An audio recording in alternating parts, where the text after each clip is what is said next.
Okay, I'm on digital time. I'm going to call this meeting to order. And I just want to start by acknowledging that this meeting is held on the traditional territory of the Sooke Nation. Councillor Logans will not be with us, and Councillor Lajeunesse will be joining us in about a half an hour's time. And to kick things off, I'm looking for a motion that the agenda for the December 16, 2019 Committee of the Whole meeting be adopted as circulated. So moved. Moved by Councillor Beddoes. Second. Single. Great start, Dean. Okay. Call the question. All those in favor? Passed unanimously. On to section 4.1, the official community plan. Thank you, Your Worship and Council, members of Council. The purpose of the report before you is to provide insight into what an OCP is, the state of our current OCP, and to open discussions with Council regarding the scope of the review. The first 2 pages of the report speak to legislation regarding OCPs and the role they play in the regulatory environment. If Council has any questions regarding that section, I'd be happy to address those now or at the end of the verbal presentation. Otherwise, I'll just move on to the rest. So why do we need a newly redeveloped OCP? In the report before you, staff have provided 5 general reasons for the need for the OCP. To summarize, those are: 1, changes to the local government acts, such as the requirement for housing needs reports every 5 years. Rental tenure zoning is now a new concept that's been introduced. Updates to riparian regulations and the legalization of recreational cannabis, to name a few. Number 2, district-initiated updates to long-range plans, such as the Transportation Master Plan and the Parks and Trails Master Plan, and then subsequently the DCC bylaw will be updated. So those, along with the Housing Needs Report, the Child Care Needs Assessment, and the Economic Assessment of Sooke, 2 of which are also on today's agenda, and the allowance of secondary suites in all residential zones, are part of those district-initiated projects that lead to the need to update our OCP. So a third reason would be there's been a number of capital projects that have been instituted or completed since our current OCP was finished, namely the roundabout in the town centre, the development of Brownsea Boulevard and Wadhams Way. A fourth reason would be the growth of Langford as an urban hub and the CRD Wanavika Business Park. They all have an influence on Sooke's future in the role it plays with the West Shore's growth overall. And then the fifth reason being the CRD has done some recent updates to the regional growth strategy, their regional transportation plan, and their regional housing affordability strategy. And those all, of course, have an influence on any CRD municipalities' OCPs. So in addition, there's been record growth in Sooke compared to the surrounding communities at 3.2% versus the average 1.2 in CRD. And there's no evidence that that's going to decline anytime soon. So as noted in the report, staff have been tracking issues within the OCP that have hindered or made it difficult to implement over time. So for some of those examples, it would be the absence of development permit areas for sensitive environmental lands such as riparian and foreshore areas, absence of DP areas for hazard lands like fire, steep slope, and flood, and a DP area for intensive residential. Also, there's some need from a staff perspective for clearer language around direction and location for growth, more language around complete communities and what that means in the Sooke context, the need for design guidelines and policies for drive-throughs, given some recent developments, direction and action on local area plans for unique neighborhoods like Kaltassin and Whiffen-Spit, a need for potentially some highway commercial land use designations or a DP area for commercial corridor or commercial corridor policies specific to that, potential review of the town centre boundaries, and a need for an implementation and monitoring section, which is lacking in our current OCP. The current OCP does have its positive attributes as well. It successfully paints a picture of what residents of the day valued about this community and provides a strong vision for the town centre as a result of the town centre plan and design guidelines. The new OCP should endeavour to better attempt to fill the gap between the community's vision for its future and the actions that can reasonably be taken to obtain that vision. Staff prepared some guiding principles for the OCP project based on best practices in the development of long-range plans and align them with Council's recently adopted strategic plan for 2019-2022. There are 6 in all, so I'll go through those. 1 being develop an OCP that's created with a high degree of community input and fully endorsed by the community. 2 is to develop an OCP that provides clear and consistent guidance and direction to council, staff, and the development community. 3, establish a user-friendly OCP, easily understood by the public, decision makers, and staff. 4, achieve an OCP that defines and enhances the unique character of Sooke. And 5, improve development guidelines to achieve a desirable form and character of development in Sooke. And 6, incorporation of the provincial framework for a healthy built environment, which addresses neighborhood design, transportation networks, natural environment, food systems, and housing, all with a socioeconomic underpinning. The 6 guiding principles align with Council's strategic plan in terms of effective governance, consistent communication, community vibrancy, long-term thinking, well-being and safety, and environmental leadership.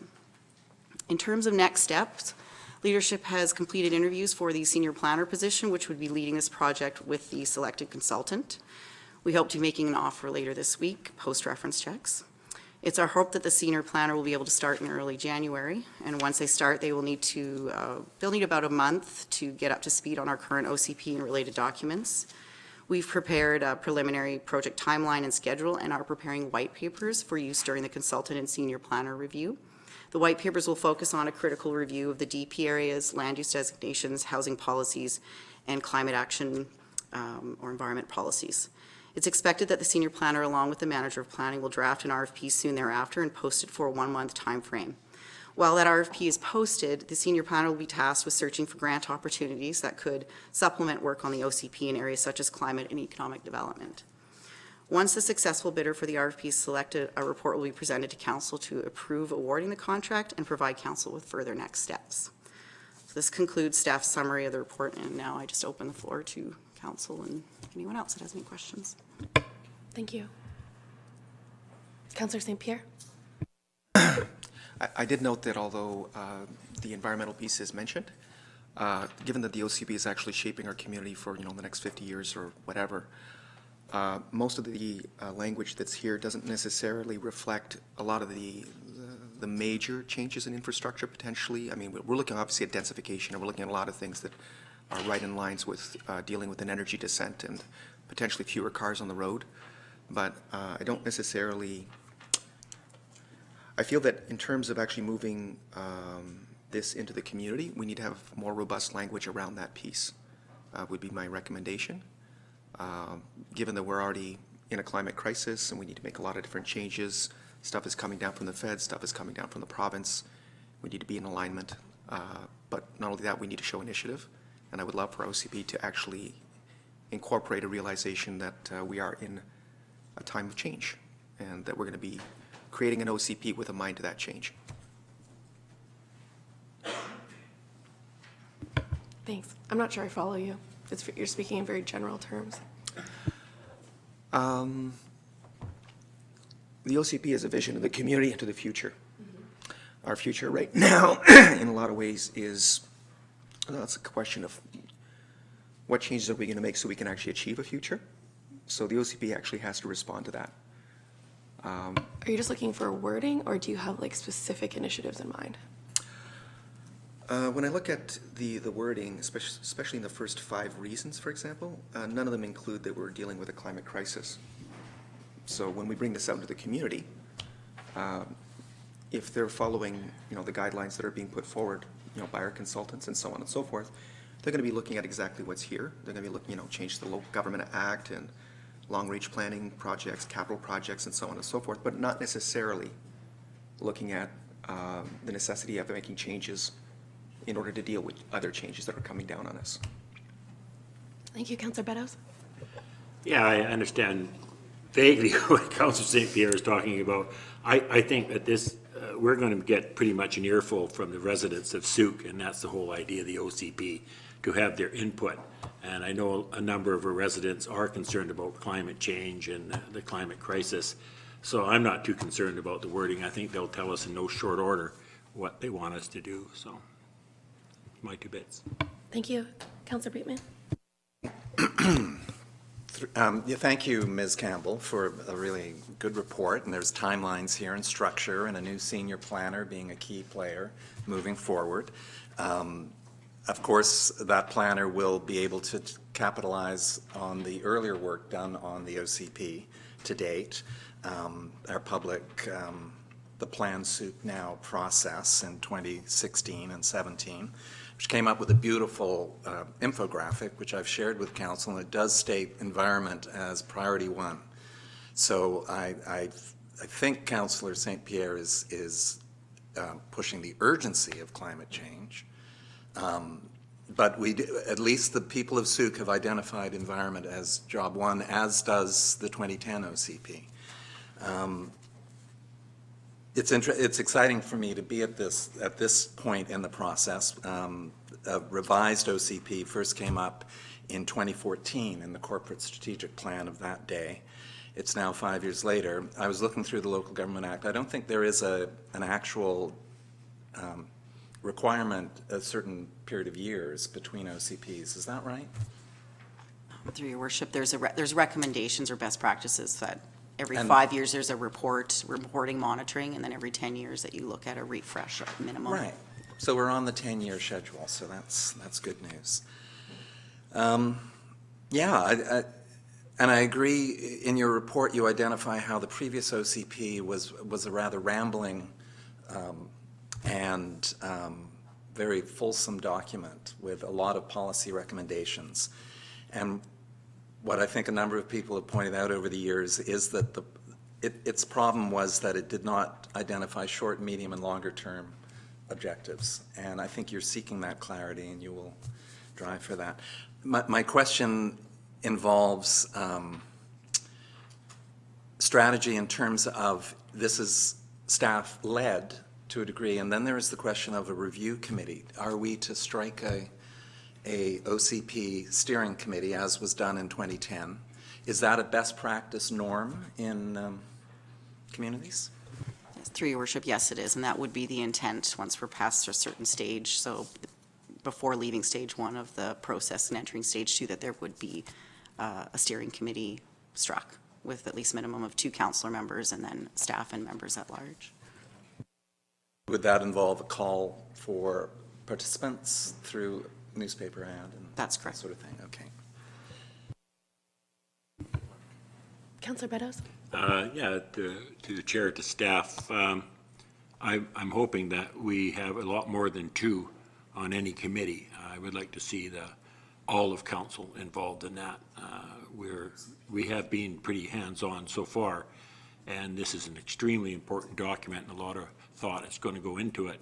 And if we're going to have buy-in it, I would like to see all of us have buy-in. So just keep that in mind, and that's where I'd like to go with it. Can you let me know what happened previously when it stalled out when this work was being done 2 years ago? So I believe that it stalled around June of 2017. So there was a very limited budget as well. There was one staff member, no consulting really, and about $50,000, I think was the budget. And so that staff member did a lot of public engagement on their own. That was their full-time role. But then the planning department shrunk to essentially that one person, and they were directed to shift focus to deal with applications and those other priorities. And then obviously there was no one in the planning department for a period of, I think, 3 months. And that's when myself and another planner were hired, and the focus again obviously was to pick up and clear up the stacks of immediate needs. And you have noted that the budget range for this goes from 125 to 300 grand. Through your worship, that is what on average throughout BC OCPs tend to be. Our budget that you've approved is 200,000, but OCPs can be anywhere from 125 to beyond 300,000 depending on size of the community and complexities. I would suggest that the 200 is probably about right for Sooke. We did pay that amount 10 years ago, so they're depending on how things evolve through the process and what is brought to light in terms of priorities. there may be a need for more funding or reallocating of some of that funding. Like I said, we're going to look for grant opportunities to potentially go after funds to do a climate action plan that then would inform the policies in the OCP, maybe even have the opportunity to get funding for an economic development strategy, which would then inform the OCP. The current OCP, as Mr. Councillor Beddoes had pointed out, has a number of wonderful ideas, and they're all captured as action items, like a to-do list that goes on and on and on. There's like 140. Yeah, well over 140, and they're all wonderful things, but to get those all done in 10 years without the resources and any other number of things that you need are very difficult. So not just prioritizing, but being realistic, thinking of those in terms of a council term as well, in multiple terms, what's reasonable to be delivered and how administration can work them into work plans, like those actual action items. The other thing that was lacking with the current OCP is when you go to the resource section at the back, that's the list of all the things that informed the policy that's written in the OCP. There isn't a lot of studies or data that informed it. So what staff would like to see with the new OCP is that it's informed by actual data. So our housing needs report, our things like the child care needs assessment, when we're talking about amenities, that we have actual You have measurables to justify. measurables, Yep. yes, exactly. So ideally, an economic development strategy, climate action plan, anything that we can get to that then prove those policies through and be the more implementable is what we would like to see. And out of those 140 to do, remind me how many have been done? So about a little under 20. So, and some of those are just partially done or are still ongoing. I can give some examples if that's helpful.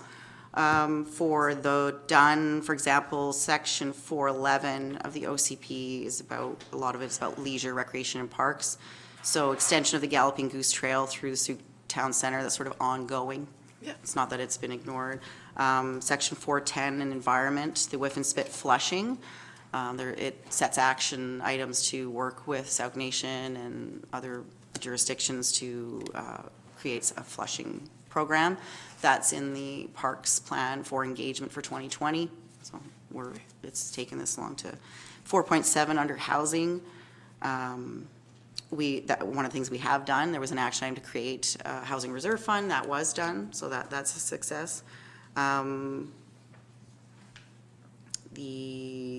4.3 under energy, there's a recommendation or action to develop a Sooke sustainable purchasing policy. Our current purchasing policy doesn't reference anything to do with environmental sustainable procurement practices. It more as a focus on local and that economic perspective. So that's one where we didn't do. So there's lots of examples. It's a bit of a parking lot for ideas so they don't get lost. That's basically what it was, yeah.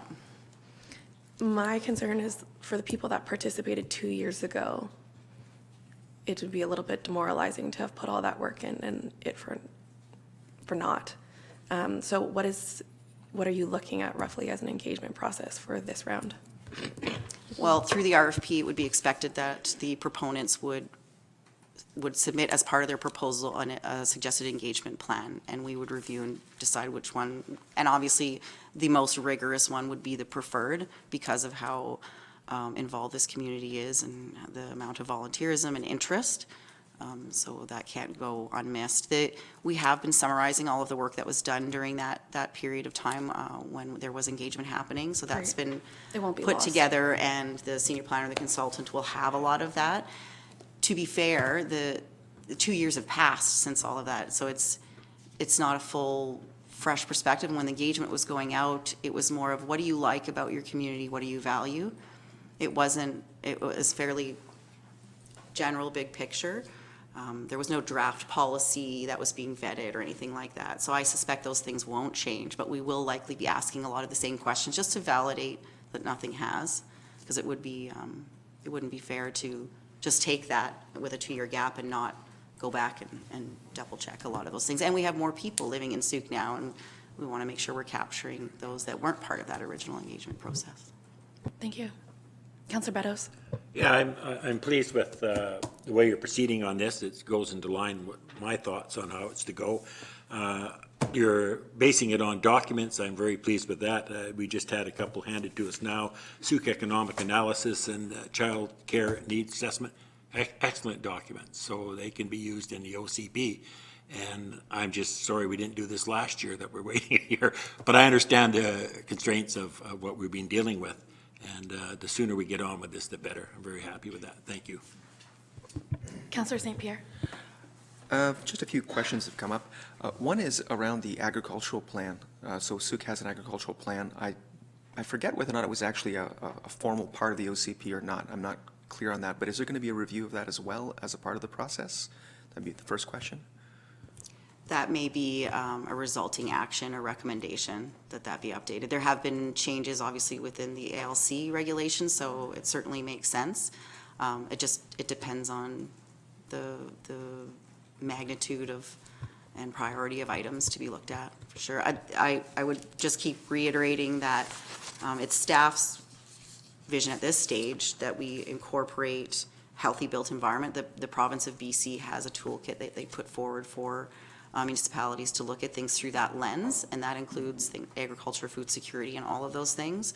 So, and we're hoping that, all of our master plans take that lens and then tie up through the OCP, so that none of those things will get missed. It may not be that the agricultural plan itself gets a full vetting, but we update it by updating the policies in the OCP. Okay, so likely to see some work on that front as a result. The other question is something that I've been wanting to see happen ever since the OCP came up as let's do this thing, because it needs to get done. And that's strong involvement from community groups and creating linkages so that we can actually engage in an ongoing way, for any future documents, for any future input. And I don't know what the RFQ or RFP, I'm not sure. I don't know what the consultants are expecting, what we're expecting of them as of yet. But I'm curious as to whether or not that's going to be, if that's already a part of it, or if it can be incorporated, because I would believe that to be important.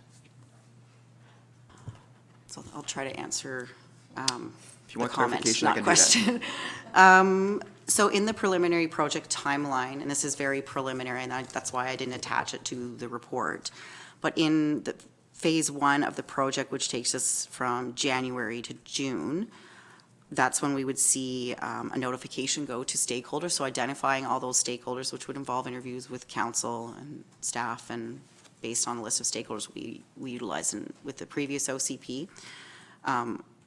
I would envision that there would be a notification, a formal notification signed by the mayor, potentially, and CAO to all of those stakeholders saying we're now kicking off a new OCP process, and so you will be invited to coming events, and just formalize that with key stakeholders. And then, yes, that at the end of that phase would also be the forming of the steering committee, so before June. Does that help answer your question? It clarifies the process that we're envisioning, that's certain. I'm not sure, what I'm really looking at is building capacity in terms of our connections with community groups, working more closely with, all of them in terms of at least communication. I imagine that might be part of our communication staff that we're looking at. That might just be part and parcel of that piece. I'm not sure how it's all coming together. I feel it's moving in that direction. I want to be hopefully using some of this $200,000 in a way that actually sets us up with good and better communication with various community groups that we have that are already active and doing awesome work and going to be involved in actually making a lot of this stuff happen. So I'm just wanting that to be a part of the process, ideally. Not simply harvesting data, but also creating long-term sustainable connections that we can use to make this stuff happen. Yeah, I think that's a bigger concept than just the OCP, but yeah, meaningful engagement that we actually use and we show how we use it. Councillor Beddoes? Just a point of clarification. I see item 4, public input to follow each item. Is that, I don't mind at the OCP, but on item 2, would we not have the public input before? Or is it after we render a decision, or how does that work? Which section of the report are you looking at? Well, it says item 4 in the agenda reports, public input to follow each item. And then number 1 is official community plan.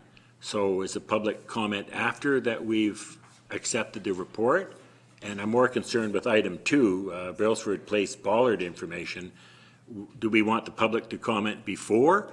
We might be rendering a decision today, so we'd like to hear from the public before. So I'm a little confused as to the wording of that. It's probably just me, but please explain. CAO? Madam Chair, I would suggest that the public input comes after your discussion, but before any resolutions on the table. Counselor Beddoes? Bateman, sorry. Bateman. Sorry, That's Bateman. twice today. Okay. All right. So yeah, capacity building with community groups. I'm wondering in the steering committee if it's possible to, we have the Lions, the Rotary, the Community Association, Transition Sooke. There's a whole bunch of groups. Is it possible to go to these groups and say, we want one representative from your group to join us in the steering committee, as opposed to the randomness of that public call for engagement? When I'm just thinking, how does one ensure that the steering committee is fully as possible representative? And then if you go to the groups, ask them for their nominee to join us. That's an idea. I see in 2010 that there were 3 councillors on the steering committee, so I agree with Councillor Beddoes that the more of us, the merrier.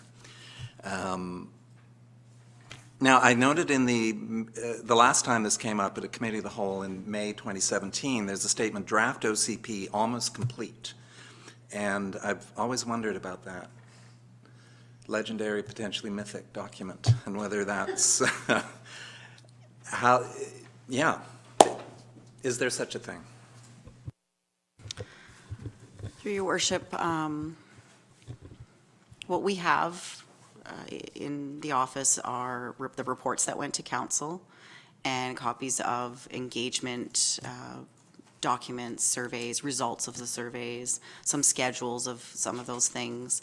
I've yet to see a draft document beyond the infographics that used to be in this room and on our website. There's no draft policy document. Okay, that's good. So we do have the 2010 OCP and the idea of redlining and pulling out, because it's really well written. There's all sorts of good material here that could potentially save the consultant all sorts of time and labor and our money in terms of producing a new OCP. I had a random question. Do you have a favorite OCP that is one that we might aspire to? Through your worship, it depends on, every OCP has its parts that are more exciting in one OCP than another.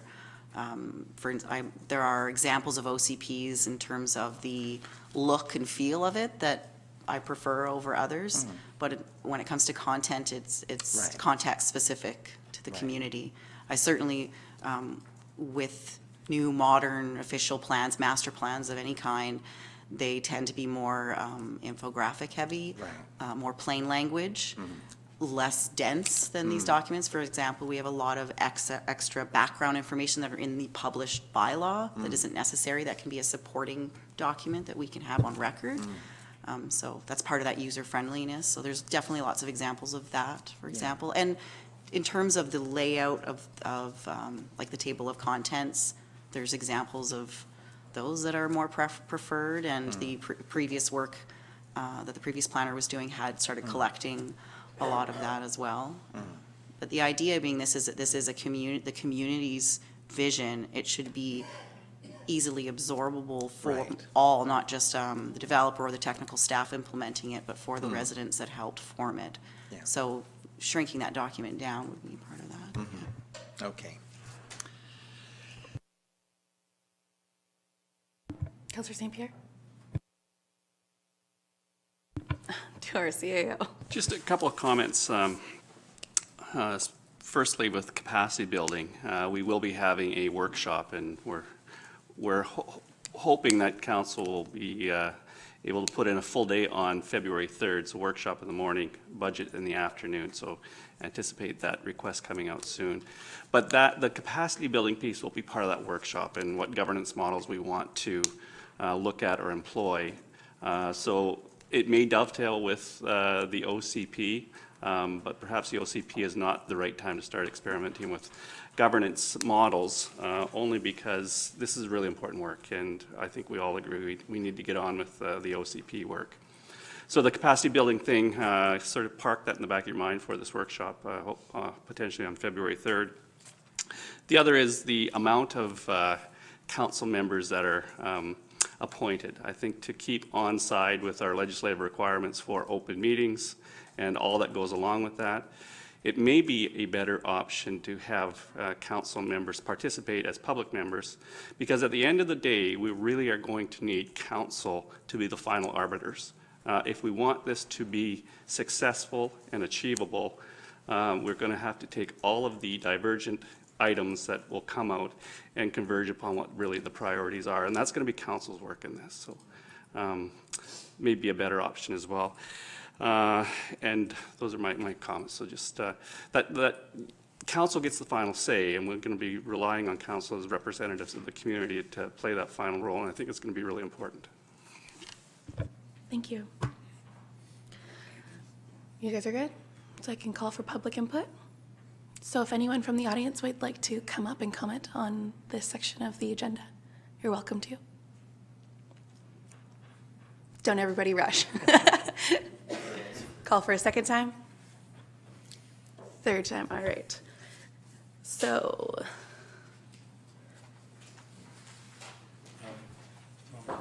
yes, please, can you read it out? Yeah, I'd like to make a motion that the Committee of the Whole recommends Council receive the report for information. Moved by Councillor Beddoes. All those in favor? Passed unanimously.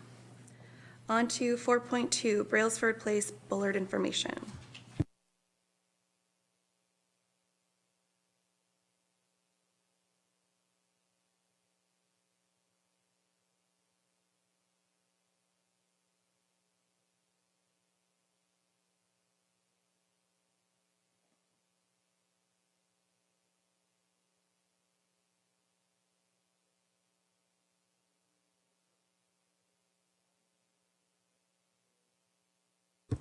Good evening, Your Worship. I'm here to present for the Brailsford Place Bollard information. Here's just a brief look at the general layout of the neighborhood with the orange arrow signifying where the bollards are currently located on Brailsford Place. So a bit of background on this issue.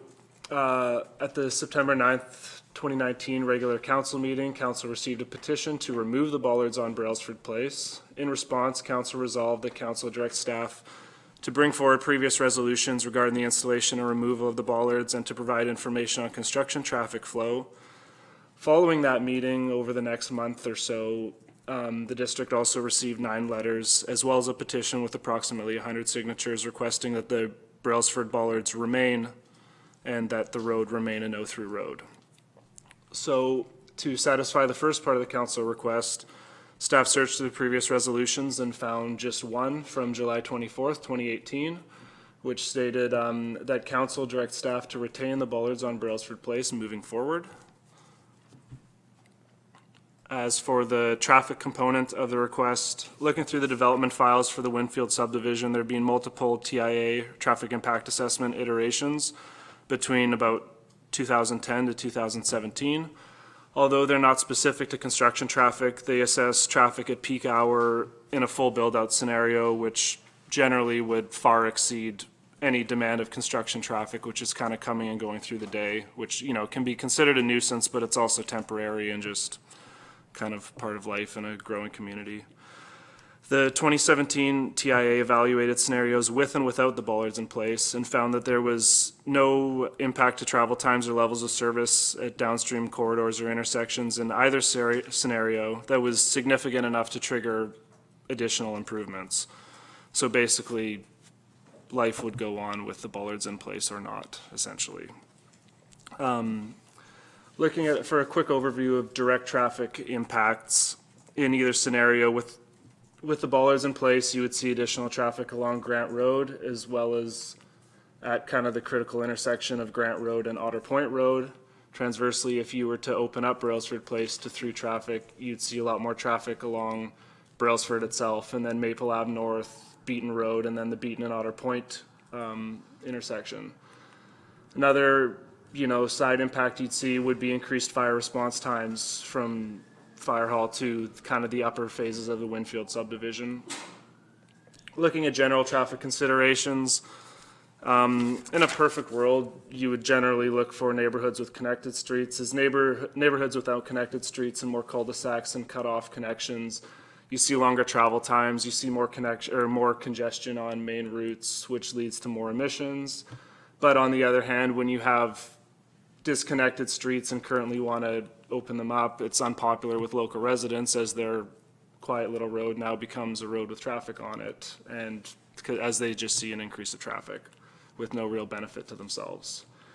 However, looking at history in a growing community, it's sometimes necessary to open up those connections, as like Brailsford Place itself, prior to Maple Ave's north opening up, that was two cul-de-sacs prior to that development existing. So in conclusion, given that it's a highly divided neighborhood issue that's not really unique to this one location, for instance, if we were to go back to that previous slide, and if you look at the top right-hand corner of the picture, you see another road, French Road South, which technically it's a cul-de-sac right now, but if you look, we have sufficient right-of-way where one day that could come up for discussion as a through road, as an example. So it's all over town really where you see these type of situations.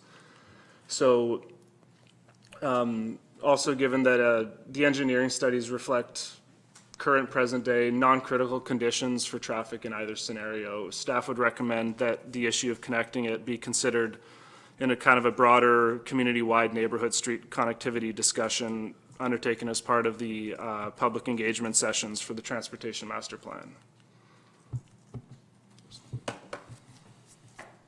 Thank you very much. Councillor? Councillor Beddoes? Yeah, thank you very much, Your Worship. I've looked over this with great interest and looking into it, and I'm not so sure I want to see it move to broader community involvement in the Transportation Master Plan. I don't see anything more coming out of that. This is one issue, one street.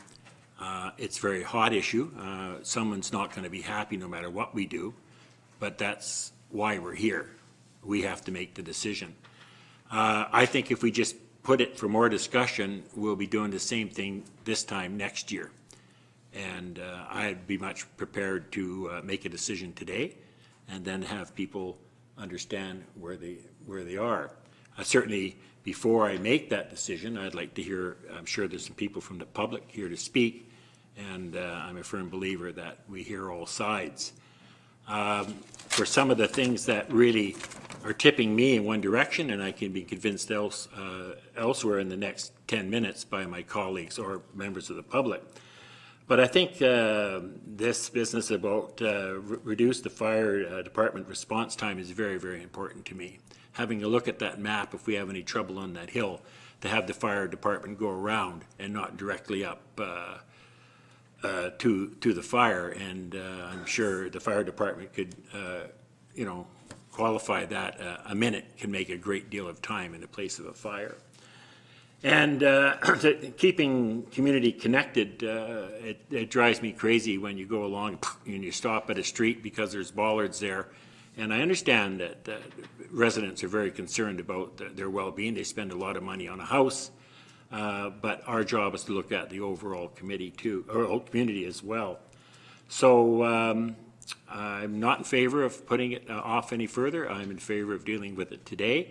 I use a comment from my colleague St. Pierre that we're hired here to make these decisions hard or easy, but they're ours to make, and I think this is one of those times that we need to get on with it.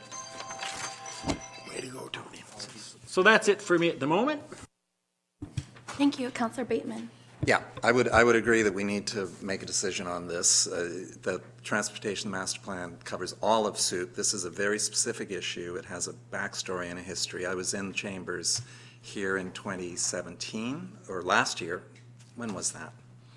I don't know, when that decision went through to go forward with the bollards. Bollards, of course, can be removed and allow the fire service to go straight through into Viewpoint Estates to do that. I don't know how long it takes you to remove a bollard, Chief, through you to the chief. Through your worship, yeah, the chief might know better.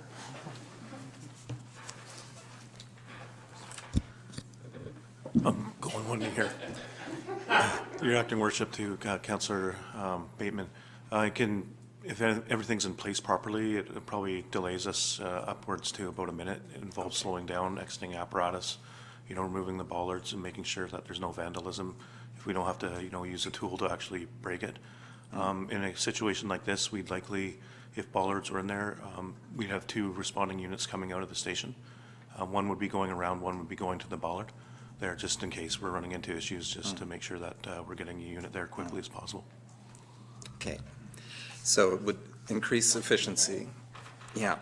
I live on a place, Briarwood Place in Whiffenspit, and it's called a place for a reason, because that means a cul-de-sac. So I look at in our OCP report earlier, an OCP strives to provide a degree of certainty about the location and nature of community change to residents, landowners, and the development industry.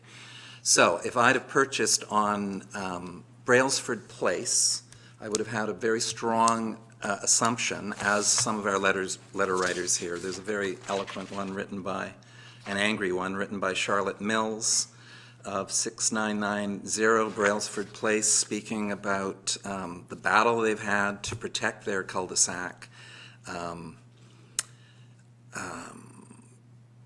Yeah, we have that documentation, and it's not part of the package, unfortunately. We do have in the public record the petition by the residents of Winfield Drive, Maple Bank Terrace, and Furwood Place, who would all they're sick and tired of all the construction vehicles driving up and down Winfield.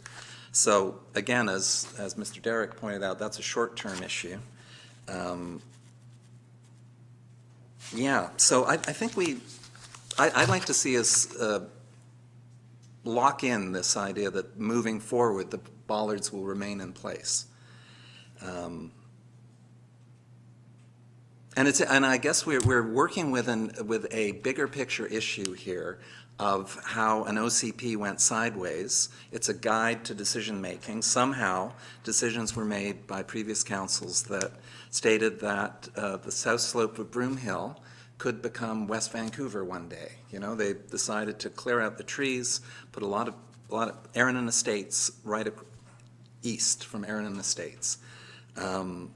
That does not fit with the OCP's spirit or intent. So we're working with one of those issues. And there's Melrick Place is part of this concern. There are neighbors there who have to deal with a rapidly changing neighborhood character. And again, this is not consistent with the idea that when I purchase in an area, there is a degree of consistency. In particular, if I was living in the town center, then yes, I would have to accept that things were changing rapidly, and that Wadham's Farm, for example, would pass into history one day. However, so that's my recommendation. Thank you, Councillor St. Pierre. I would like to see a policy in place for this sort of thing, and it really boils down to, do we actually want to continue with, honestly, bad planning, which is cul-de-sacs. The lack of connectivity creates all sorts of issues around traffic, around getting around safety, around not just firefighting, but ambulances getting in for residents. It's not a good policy. It's been recognized to be a bad planning practice for a long time. Now, having said that, we're dealing with a situation where we have a lot of cul-de-sacs. We have a lot of artifacts of this phase where people wanted, to have the privacy to create a little nook and so on and so forth, and that's quite understandable. But I would really like us to be clear in terms of our policy going forward, and I think that'll be the role in part of the OCP, and I'm interested to see what comes out of the Transportation Master Plan in terms of that sort of thing. So does our master plan including have a lot of dead ends? I hope not. That's not a good planning, not good transport planning. I would like to see, for example, traffic calming measures that might not make anybody happy initially, but will certainly make things safer and more beautiful and better for children and residents to make use of their streets. I would like to see that everywhere, not just for the people that are lucky enough to have a cul-de-sac. If you look at the map that was shown, it's clear that those bollards should not be there. They should be allowing traffic to flow through so that it's a safer area, so that you can actually get through, so that people get there more quickly. I also look forward to a time when we'll be looking at fewer cars, but that'll be in the future. At this point in time, I do think that we should be making some sort of a decision. I don't think that it's useful to punt it into the future. And I would support removing the bollards at this point in time unless convinced otherwise. Thank you. And shockingly, I disagree with all of you. I think we talk about, doing the OCP right, and we get those assessments on housing needs assessments, seniors living, all of those things. We use that so that we have data to justify our decisions. So it's not punting it into the future. It's not rushing a decision just for the look of efficiency. So if it goes to the transportation master plan, you have more of a spread of the community who's looking at this as a big picture item with the most objectivity to give you data to justify your next decision. When is the next public engagement activity for the transportation master plan? Through your worship, I believe we probably won't do it in January just because it's kind of the end of a busy time of year, but it'll probably be late January, February. I believe that's kind of when it's slated for. I'm not entirely sure, but we should have a draft pretty soon, or we're supposed to have a draft as of this week, I believe, and then from there we'll be looking to organizing our next public engagement. And then so from the end of January, when will you have consolidated this specific data for this item? Your worship, so we'll have the public engagement, we'll gather that information. It's usually kind of from when the consultant gets that information, depending on kind of the next step, it would be, say, a 3 to 6 week turnaround to take our initial draft, our public engagement towards that draft, and to kind of refine that into, a more refined document to put in front of council again. And that's just for this item alone? Oh, for this, it all kind of works together. This item would be, the discussion about this item would be really about connected streets in general and Right. pushing through those cul-de-sacs to lands beyond, and, whether that's a policy that we like in general. Maybe a better question is, how are you collecting data on this issue at the open house? Or are you just gathering information on a broader scale on community connectivity? Your worship, so we haven't planned the open house the engagement exactly how it's gonna go down, but with kind of bigger ticket items like this, we generally will have a map and talk to people, we'll give people the opportunity to say their concerns about kind of an area in town, and with something like this, we'll probably have quite a bit of engagement, so it will become its own separate issue kind of thing. Like if we have one person say they don't like the way a certain intersection is, it's kind of incorporated in the discussion. But if there's 100 people talking about one given item, then that, that becomes kind of an item of itself. So we don't go into the engagement knowing exactly what's gonna be the big ticket items, and that's where we find out what's important around town in a sense.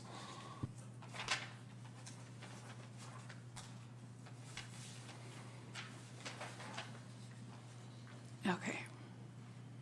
So the recommendation is that the issue of connecting Brailsford Place be considered in a broader community-wide neighborhood street connectivity discussions undertaken as part of an upcoming public engagement activity. So you're not really talking about Brailsford, it's just the bigger ticket items. Okay. Before I go to the public, Councillor St. Pierre? Just wanted to point out that I don't think we're actually going to get more data out of putting it off. I think it'll allow the community to weigh in more heavily, and there's going to be a certain amount of polarization that's going to happen because there's strong feelings around this. People really don't want this to happen, or they really do. So I think we're going to have a lot more feelings, but those feelings are not necessarily going to help us make a better decision. I think that the better decision is based on things like public safety and the future of the community and what should we actually be seeing happening there in terms of our road system and our transportation, because that's what it is. That's what they're for. I do think that we have good information and good data in front of us at this point in time. I would be curious to know from staff potentially if there's anything we're missing on that account, but we have things like traffic impact assessments and so on and so forth. We have the data. I think putting it off for public engagement, the community will be heard, but I don't know if it'll actually help us in terms of a decision, is my thought on that. And I think that the community's right here too, and they'll give us an earful for sure. So, I mean, if we want a double blast, we can go for it, but I don't know if it's really that useful. Thank you. Councillor Bateman? I would agree that we need to make a decision. It's important to note a few things. In the staff report, we hear about the traffic impact assessment of 2010. Interestingly, 9 months earlier, we got our current transportation master plan, which does have a maps of collector roads and future collector roads, and there's no evidence at all of any activity in that area. The extensions that we've been referring to, French Road South, keyword there, road, Maple Avenue, North Avenue, this is a place. So there's a certain, I'd like to, we got public comment to come. Yeah. So I just find it, I'd like to do the honorable thing as the district and honor the evolutionary nature of this community, and there are places, roads, avenues, and streets. And a place, by its very definition, is a cul-de-sac. And there are 3 other alternative routes out, I think. I'm not clear. That's where the Transportation Master Plan will come in to explain how traffic will flow in this particular area. Ms. Rear? Thank you, through the chair, to all of the members of the Committee of the Whole. Just a reminder that this is a Committee of the Whole, and so actually in front of that it should read, the committee recommends to council that. So this would be ratified at January 13th, 2020 meeting. Thank you. Okay. I'm going to, we're all good? I'm going to welcome anyone from the public who would like to speak on this.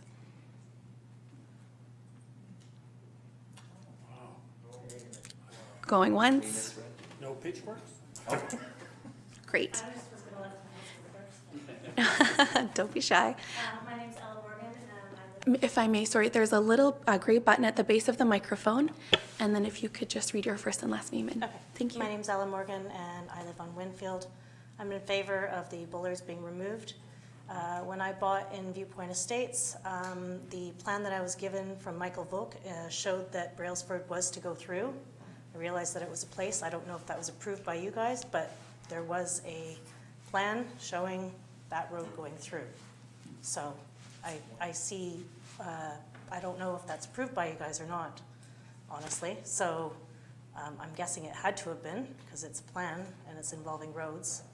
And yes, the people on Brailsford have been passionate about leaving it, and I'm glad to hear you guys are concerned about the fire safety. It's also a good point, and I kind of want to run with that one point at this point, because 1 minute is a big deal, 1 minute plus. I'm not going to be nasty or rude, but the people of Brailsford really don't want it open. They now park their cars where the Bullards are.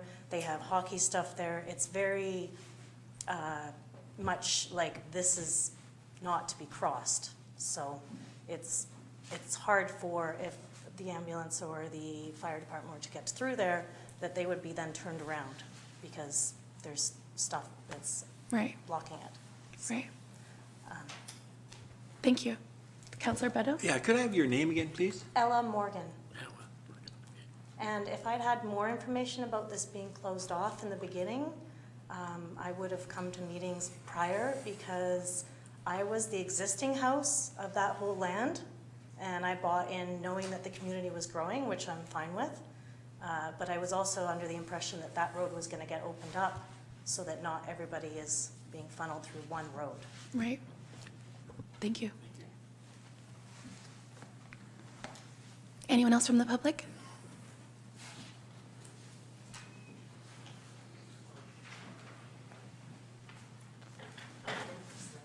That's okay. Let's leave it on. We'll leave it on. Hi, I'm Chris Tucker. I work with the developers on a couple of the projects around this area. Yeah, my only really real comment on this is that we hear in our position from people on both sides of it, literally both sides of the Bollards, and we hear both opinions, and it's one of those situations where there isn't. I don't think there is a right answer, because like you guys have said, there's zero chance of making all the people happy in this situation, and to your point, people bought into a cul-de-sac, and with that understanding, potentially, I wasn't around when that area was being developed, but also people purchased along Winfield and other areas with the assumption that it was going to be open, because that was the plan, and I'm up there. Not every day, but most days, and you're exactly correct. Those bollards aren't passable. You have to police that area, but you can unlock those bollards all day, but you're gonna have to drive through 4 cars to get to them. So the current situation seems a bit broken. Saying that, there's no one. You're not going to make everybody happy. Everyone wants to live on a cul-de-sac, but also be able to drive everywhere effectively.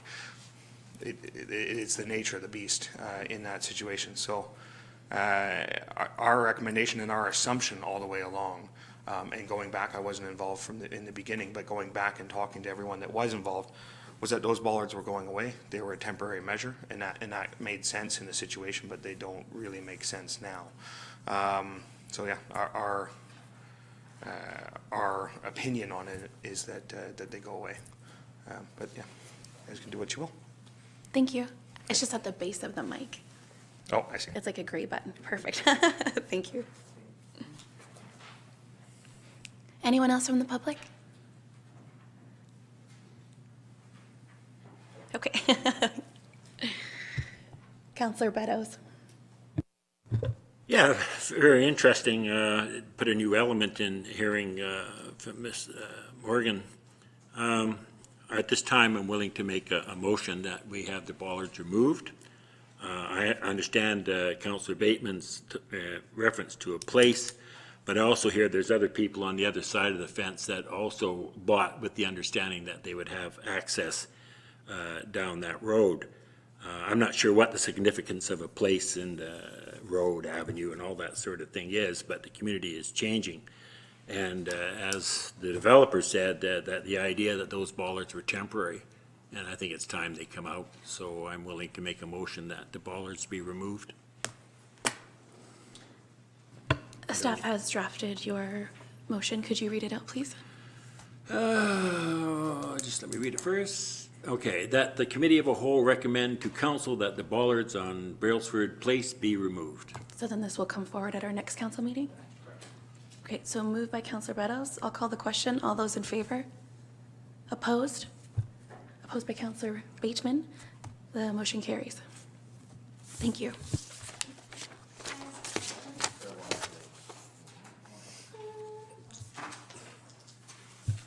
Sure, why not? Do you want me to stand up or? You can just say it. Okay, I'm just wondering, so does that mean that it's gonna have another vote at the next meeting, or this is something that's? So committee of the whole is just, it's a more open forum, so we can have a more casual conversation and debate. So this will come forward at the next regular council meeting, and then the council will vote on that, and then the result of that will be the final conclusion. Yeah, great question.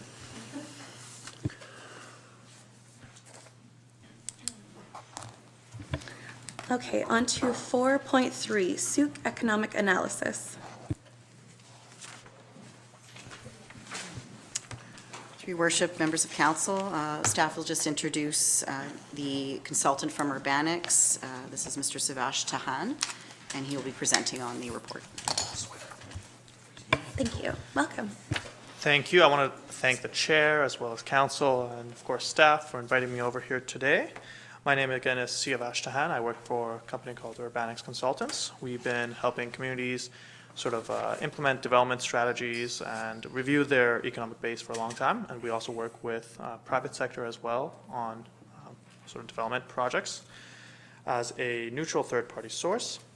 So as a contextual background of this report, the fact is that this report grew out of the housing needs assessment that the community chartered, and that was completed by my colleague and my company in the last 2 months, I believe.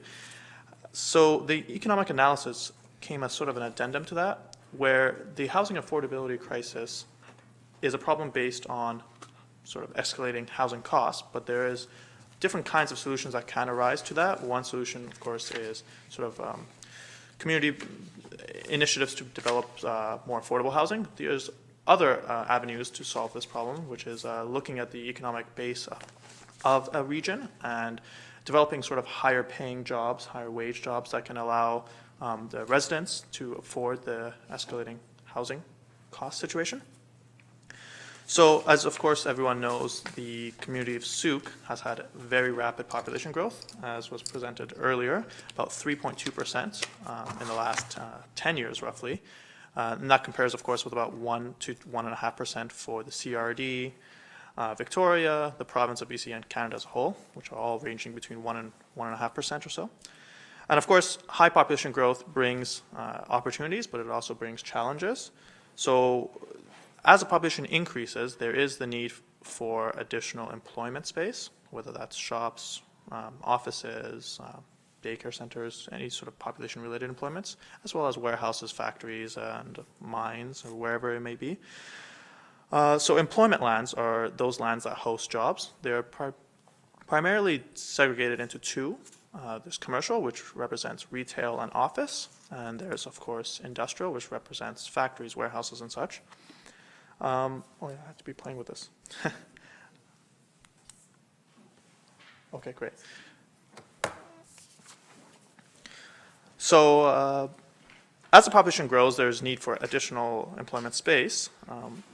So one of the ways that this report addresses that is that we start off with looking at the total supply of employment lands in the district, and that is based off of the current zoning designations that various parcels have. And so we did that analysis. That's one stream of analysis, and that can be considered the supply analysis. And from that analysis, we gather that there's about 140 acres of industrial land that is zoned in the community, of which about 12 hectares of it, so about 30 acres of it, is vacant at this current stage. There's also about 40 hectares, or 100 acres, of commercially zoned land, of which about 22 hectares of it is underutilized, and about 7 hectares of it is vacant. Now, I know some of the questions about that could be derived from this report is that what does the underutilization mean? So underutilization is kind of a flexible term, but the way that we've defined it in this report so far is that when a parcel's value, and of course you can look at parcel values with BC assessment, when a parcel's value is, let's say, $2 million, but the building value is under $1 million, so under half of the total value of the parcel, meaning the land value is greater than the building value, we're going to call that underutilized. That's not always a very fair way to assess whether a parcel is well utilized, because, of course, for example, industrial buildings are cheaper to build, and they require much more outdoor space for loading trucks and parking and all those kinds of things. And I know there's a gravel pit that requires a lot of outdoor space, so that parcel might in some ways be accidentally classified as underutilized. But it is generally a fair way to assess sort of the land-based utilization in the community. Anyway, so continuing forward, that's how we defined underutilization. And as communities grow and there's more jobs, those jobs are hosted on those employment lands at a certain ratios. So let's say you have a restaurant at 2,000 square feet, it's going to have 10 employees roughly. You can come up with rough ratios of, let's say, the amount of commercial space needed or retail space needed, restaurant space needed per employee. So in such an example, that amount would be roughly 200 square feet per worker.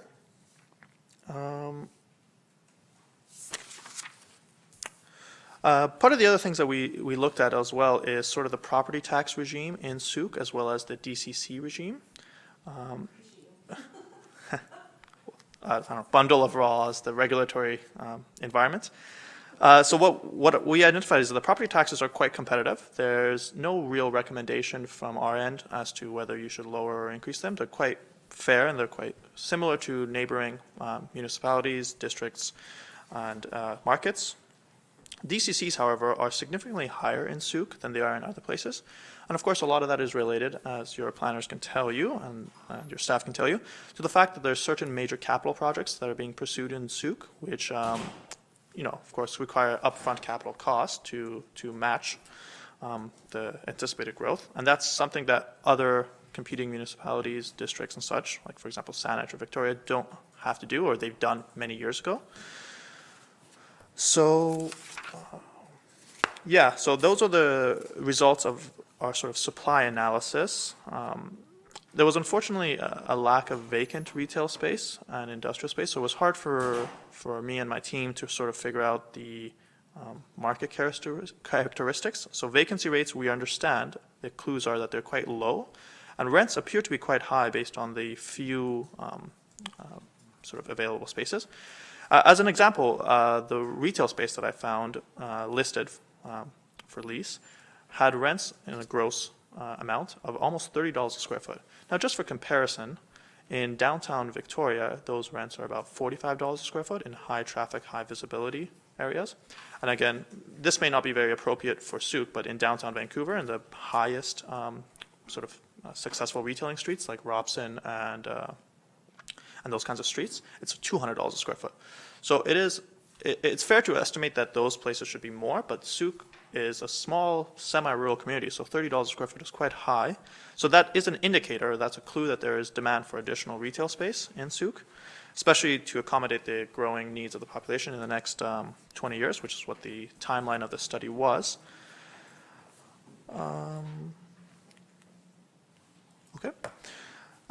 So the population growth was anticipated or projected for this report to be about 50 to 60% over the next 20 years. This is roughly around 2.5 to 3%.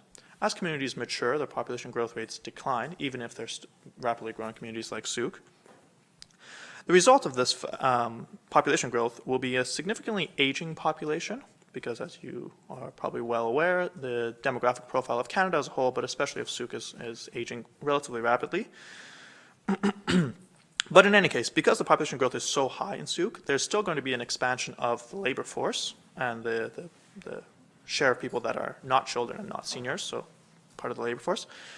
The output of our sort of employment study and our employment trajectory was roughly 2,000 additional workers who will be living in Sooke by that time. Currently, about 30% of jobs in Sooke, about 30% of residents of Sooke actually work in the community, with about 70% of them migrating or commuting out to work in the neighboring districts. That is quite high, but that is consistent with what leaders know as a bedroom community sort of situation in Sooke. So based on that baseline of roughly 30% of the residents working in the community, we have projected in the future, anticipating relatively sort of optimistic forecast of 30, 40 to 50%, representing the low, medium, and high of workers that will actually, of additional jobs and additional residents and workers that will actually retain employment in the community. So currently it's around 30%. I'm anticipating that it will be around 40% in the next 20 years, which would be a little bit aggressive in terms of Sooke's business environment accelerating and improving and retaining workers rather than having them migrate to business parks or industrial parks outside. So with those numbers, you have an addition of roughly 80 to about 130 new industrial or goods producing jobs. And now that's related to things like warehousing, construction, and those kinds of stuff. And at about 500 to about 900 new jobs in the commercial sector, or commercial service producing. And of course, that's retail, restaurants, office, and all those kinds of commercial community services by 2036. So that was the result of our demand analysis in terms of the amount of jobs that would be required. And I know the community leaders were also very interested in our findings on short-term rental. We're finding a growing issue, especially in smaller communities, especially in communities that are facing a housing crisis. Usually short-term rentals were not included in economic impact assessments or economic analysis, but in this case, we think it is warranted that they're included. And thankfully, there seemed to have been a report done by a student or someone working with staff before, and that report was quite good, and it served as a basis for our report's short-term rental assessment. That report identified about 120 short-term rentals in the community, in the district boundaries. I did a quick analysis, a review of the listings for Airbnb during the peak season, which I identified as early June, so June 1st of the upcoming summer. And in that time frame, I found around 80 short-term rentals. So I think that means that it's relatively fair to assume that there's around 80 to 120 short-term rentals operating in the district's boundary currently. And there's, of course, around 5,000 households or housing units that are in the district. Of those 5,000, about 1,100 of them are rental stock, so being rented by people. So if we're assuming that around So the 1,001 you're talking about, those are long-term rentals? Long-term rentals, yes. Yeah. Rental households. So given that around 100 or so, give or take 20, units are short-term rental, and about 1,000 units exist on the market that are long-term rental, you have about 10%, a little bit under 10% of your housing stock tied up in short-term rentals. However, there's two ways to look at these short-term rentals. One is a short-term rental of, let's say, an elderly couple with a granny suite or a basement suite or some extra suite that is renting out a little bit over the summer. That's one angle, which is sort of what Airbnb and short-term rentals were originally designed for, a little bit of extra space that you're renting out. There's another way of looking at the short-term rental situation is that people are buying units or leaving units, buying units and furnishing them in a way to run them as a permanent rental business, maybe 8 months, depending on weather and such. Those kinds of units are actually fairly being removed from the housing stock available. My analysis of that was around 40% of the rentals that are in, 40% of the short-term rentals that are in Sooke are of that commercial nature. They're not grandmas renting out their side or young families renting out a basement. They're not those people. 60% are those people, of the 100 or so. 40% are sort of permanent commercial. They're basically running a bed and breakfast operation without the breakfast maybe. So that amounts to around 3 to 5% of Sooke's rental housing stock is tied up in these short-term rentals of a commercial nature. So I know there was some questions about how much of this is sort of hurting the affordability situation. Now you have some hard numbers to be able to debate this question in the future in your council meetings, which means it's around 3 to 5% of the rental stock is being taken out. And of course, this does have an impact on rents and housing affordability. Of course, if you have a 5% shortage of supply, that does marginally impact rents and housing affordability in a negative way. It makes it harder for people to afford to live, especially for long-term renters. Moving on from the short-term rentals, going back onto the... Before you move on, may I ask you a question? Yes, please. We had, I think it was the housing needs assessment, and they spoke to short-term vacation rentals versus the income that they bring into the community. Did you do an analysis of that? Yes, so generally in Canada, there have been some academic papers written on the income generated by Airbnb. On average in Canada, about $5,000 per year is generated per Airbnb listing, and that's reported from Airbnb itself, so I think it's a relatively defensible number. Now, $5,000 is around $400 a month. Now, again, that is helpful in terms of affordability for, as I said, elderly residents who are kind of struggling with a mortgage maybe, or struggling with maintenance costs of their property, or young families struggling with a mortgage cost for maybe a property that's a little too expensive. So that's the amount that is coming in terms of coming into the hands of the actual short-term rental operators, the residents who actually are subletting their place out for Airbnb and such. Now, I did a little bit of research into the City of Vancouver sort of regulatory policy on Airbnb. The City of Vancouver has struck a deal with the province of BC to collect certain taxes, hotel taxes as well as GST from these things, from the operation of Airbnbs. And they've actually realized a significant amount of money, almost $3.5 million, which is a lot. Now that helps the city's budget, but again, the overhead for these kinds of policies is quite heavy. the City of Vancouver has an operating budget of over $1 billion. So even though $3.5 million is a lot of money, it's sort of like a few percent of their operating budget. I wouldn't necessarily recommend that kind of a route for Sooke, just because the operating budget, just to enforce these new bylaws, would be quite high, and you might not necessarily have a positive sort of cash flow from a permit or tax situation with this.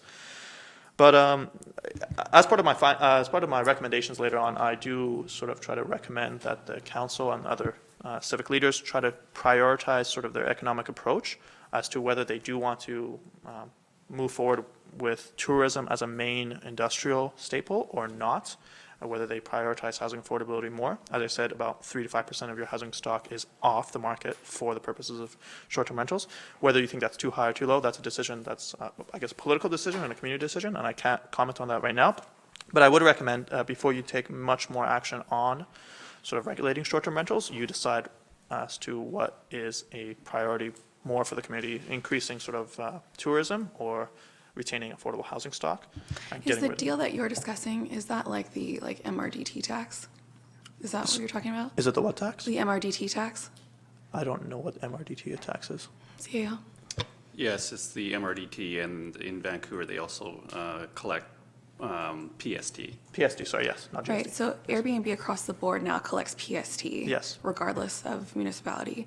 And then we looked at, and we're still looking at having an MRDT here. Okay. And I'm just curious, maybe this is a question for later, but your overhead costs, that's what I'm curious about. Yeah, so that's, so the City of Vancouver has permits that it's issuing, and you have to sign up for it. Mm-hmm. So of course you would need to hire maybe someone or have this duty to be delegated to a planner or city staff. That might be, I don't know, $50,000 or $100,000 for the district to administer a sort of permit and bylaw enforcement regime. I'm not particularly certain that you would be able to recover that $100,000 or $50,000 in cost in terms of getting $100 license fees from these Airbnb operators. For example, the City of Vancouver is a $100 license fee.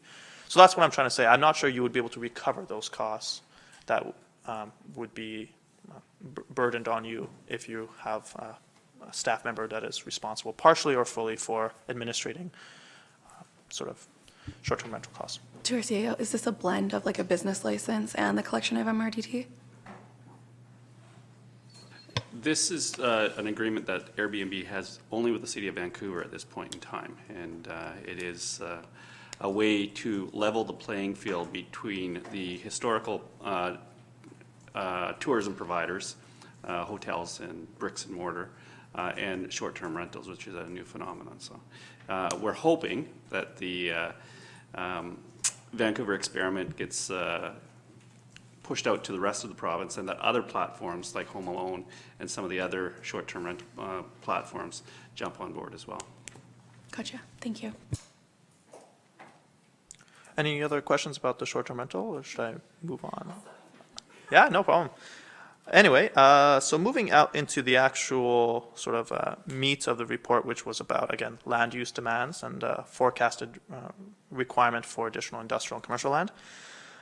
Given that there's a relative sort of abundance of vacant industrial and commercial land, as well as a decent amount of underutilization on current parcels, we estimate that there is not going to be a shortage of commercial or industrial land in the next 20 years, even though the community is growing so fast.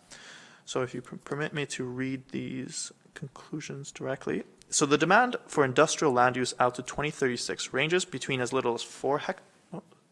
Let's go to recommendations. Yeah. No, sorry, still findings. So the demand for industrial land use out to 2036 ranges between as little as 4 hectares, which is about 9 acres, which is on the low industrial employment and the high industrial job density, so that's the most conservative estimate, to as much as 13.4 hectares, which is about 25, 30 acres. That represents low job density and high employment capture, so a lot of the new jobs being captured by the district itself. The median estimate is approximately 7 hectares, again around 15 to 20 acres. The demand for commercial land use, that represents again office and retail, out to 2036 ranges between as little, again, as 4 hectares to as much as 10 hectares. And again, the median estimate is around 6 hectares for that. So there's no projected shortage of industrial commercial land as the industrial and commercial land inventory shows that there's more vacant employment land currently existing than there will be warranted demand by 2036. However, that vacant supply of employment land, again, employment land is commercial and industrial, that vacant supply will be completely exhausted by 2036, given the relatively conservative estimates that we've made. So in terms of, for the purposes of updating your OCP or updating sort of employment strategies, I would say, and our report indicates, that you will be generally fine in terms of your land availability for the next 20 years, but maybe in the next 10 years or the next cycle, you might want to start looking at sort of converting certain lands from one use to another.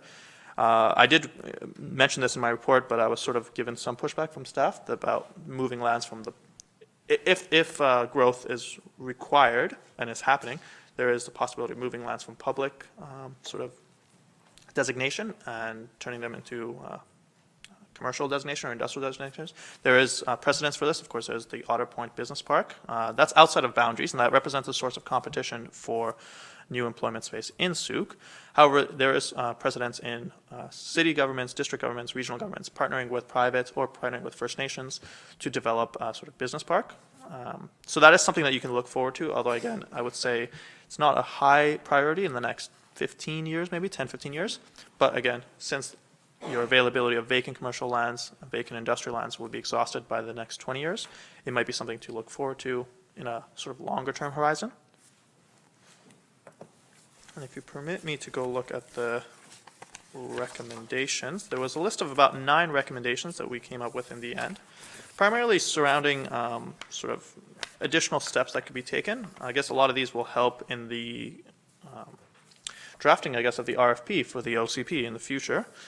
And I can just give a quick rundown of these. So one of them is to create a stakeholder group of public and private that can help sort of identify targets that they can, that the community should have for additional job creation and such.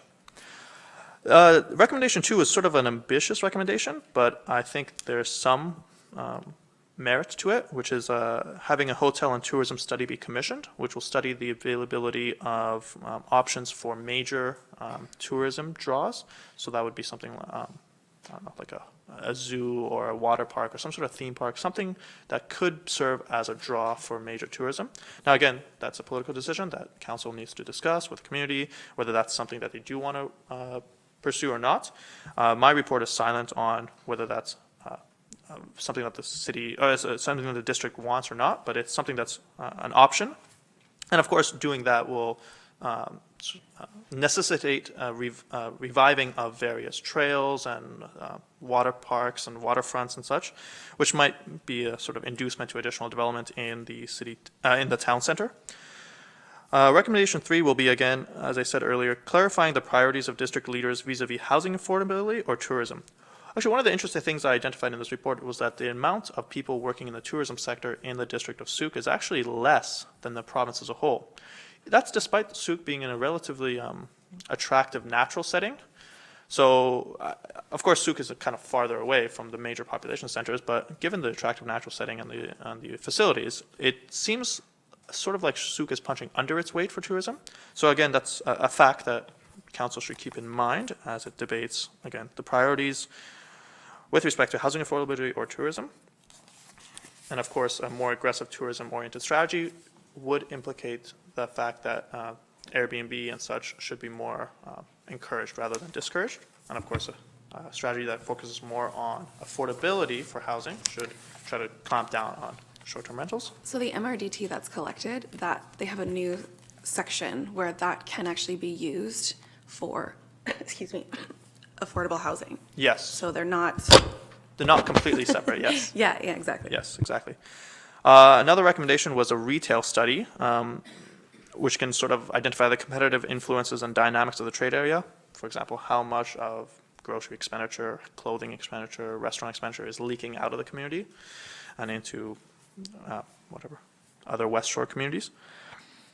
One sort of area of Sooke that I found quite interesting was the Goodrich Peninsula. It seems to be a big sort of reservoir of industrially zoned land, and I'm not sure exactly the history of that peninsula and sort of the community's vision for where that could go. But because it's such a large piece of land, it's such a large parcel, and it's zoned industrial, it forms a big chunk of that vacant industrial land that was identified in the report. So again, maybe a site assessment or a further inquiry into that peninsula might be warranted. Recommendation 6, conduct a comprehensive land use market study. So that's for all land uses. Explore options, this is for recommendation 7, explore options for establishing a BIA. Again, Sooke is a small community, may not be warranted, but something that could be kept in mind. And then recommendations 8 and 9 are related to manufacturing, particularly high value or added value manufacturing in the wood sector. And of course, sort of forestry industry has slowly become smaller and smaller. BC's economy, and of course, of rural economies. So some strategies for revitalizing it might be warranted. And again, agritourism and agriculture, sort of leveraging the sentimental, physical, and economic legacy of farms or former farms that are in the district. And I am happy to take questions if you have any right now. Thank you so much. Council? Councillor Bateman? Thank you very much. That was lots of material here to move forward with. How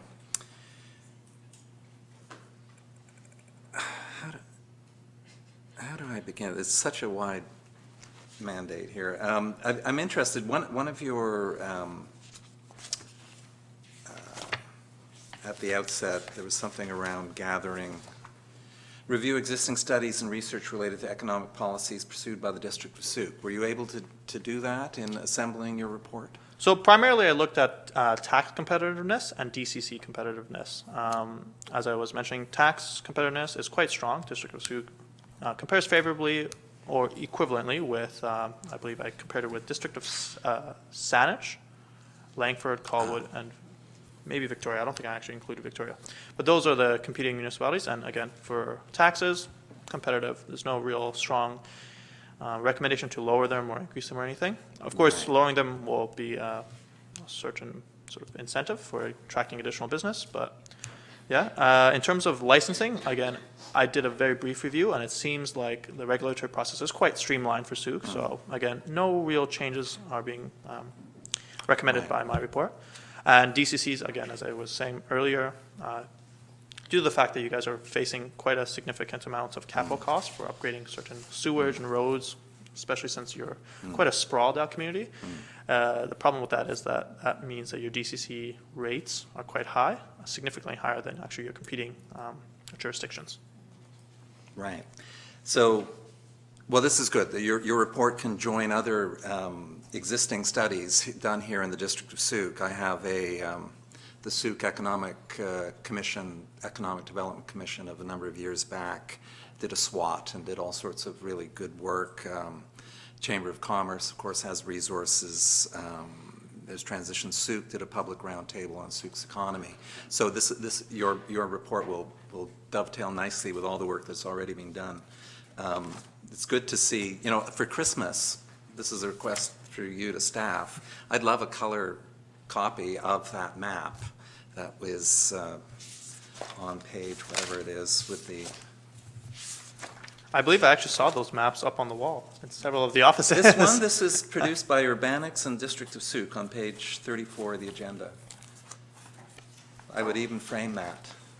But you don't need to frame it. 4x8, 4 feet. Well, I think it would be good to have on the wall. Over to the rest of you. I'll come back.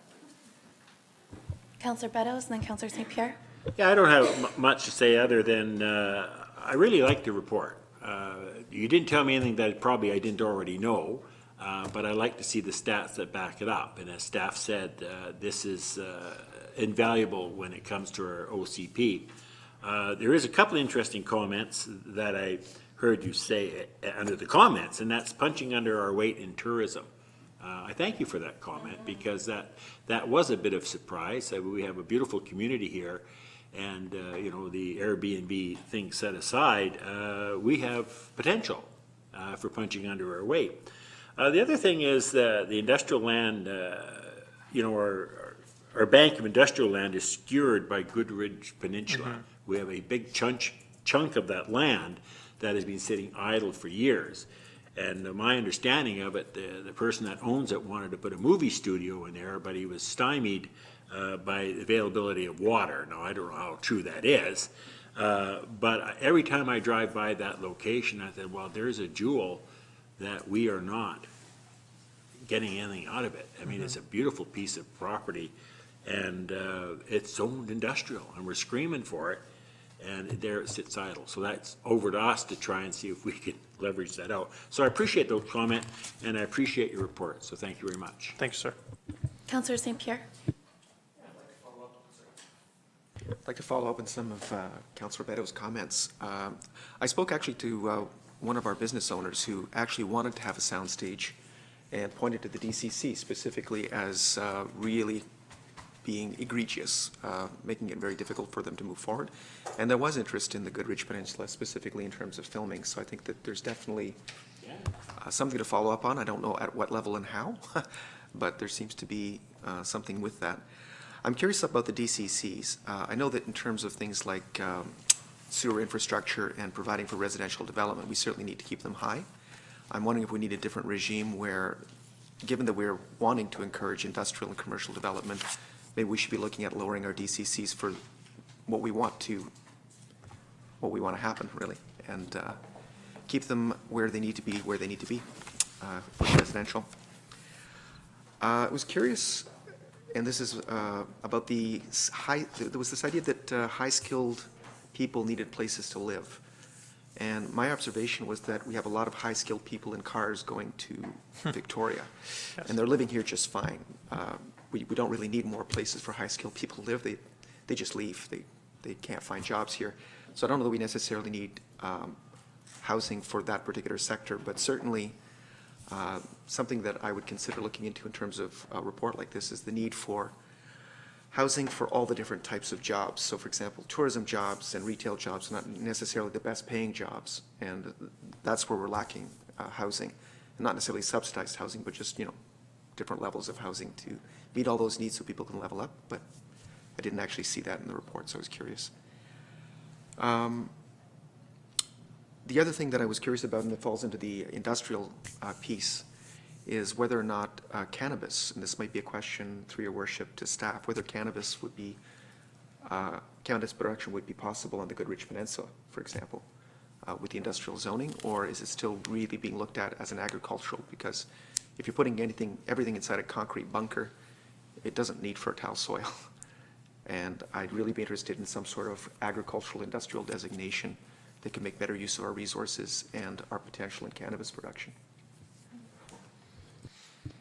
I wouldn't use the Goodrich Peninsula for that, but I like where you're going.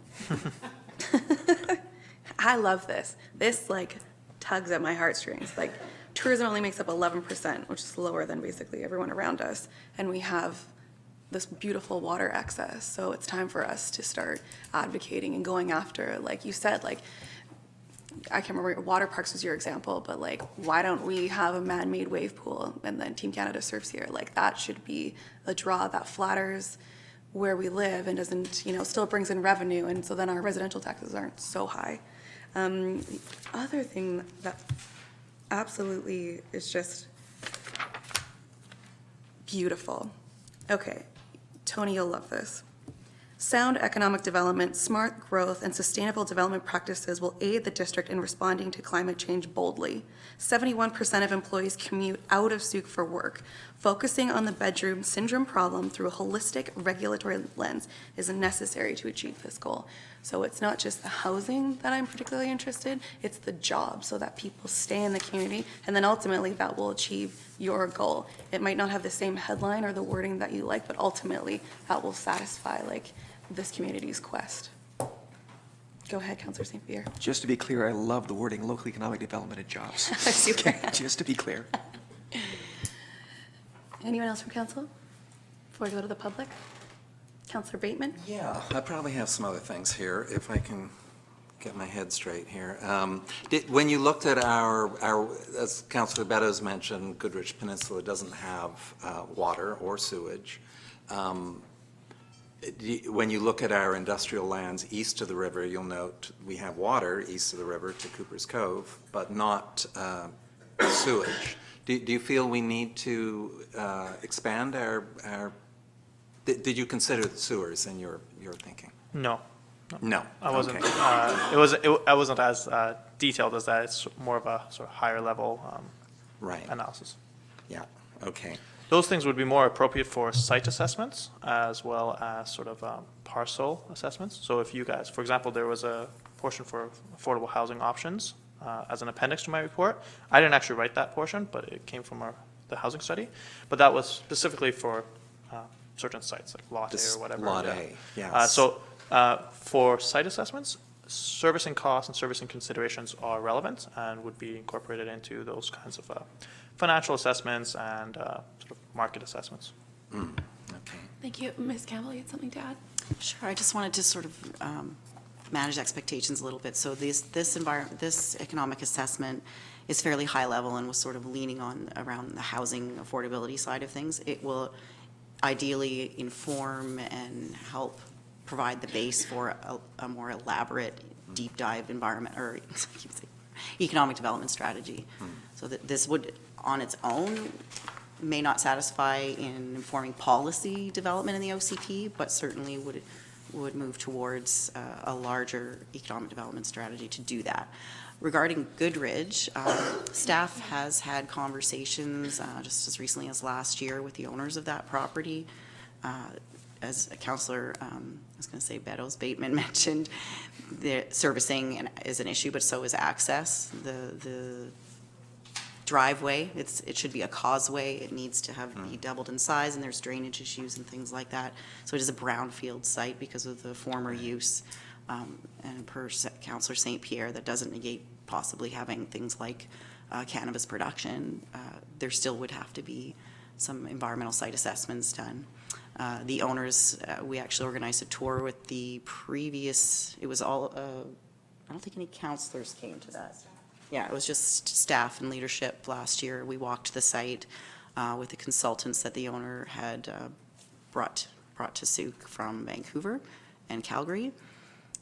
And they had some really interesting ideas, more about a mixed-use component, like with residential, commercial, some sort of tourist, and they talked a little bit about post-secondary satellite site, but it didn't end up going anywhere at that point. It's owned by a family it's now become part of a larger estate, and they're dealing with dissolving some of those estate pieces. So, yeah.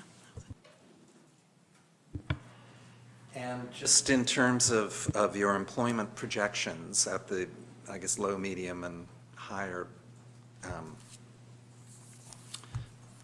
higher levels of utilization, you've come up with, I think, a little over 1,000 new jobs by 2036. Now, our CRD projections, Capital Regional District, they've projected us to have as many as 1,600 new jobs by 2038.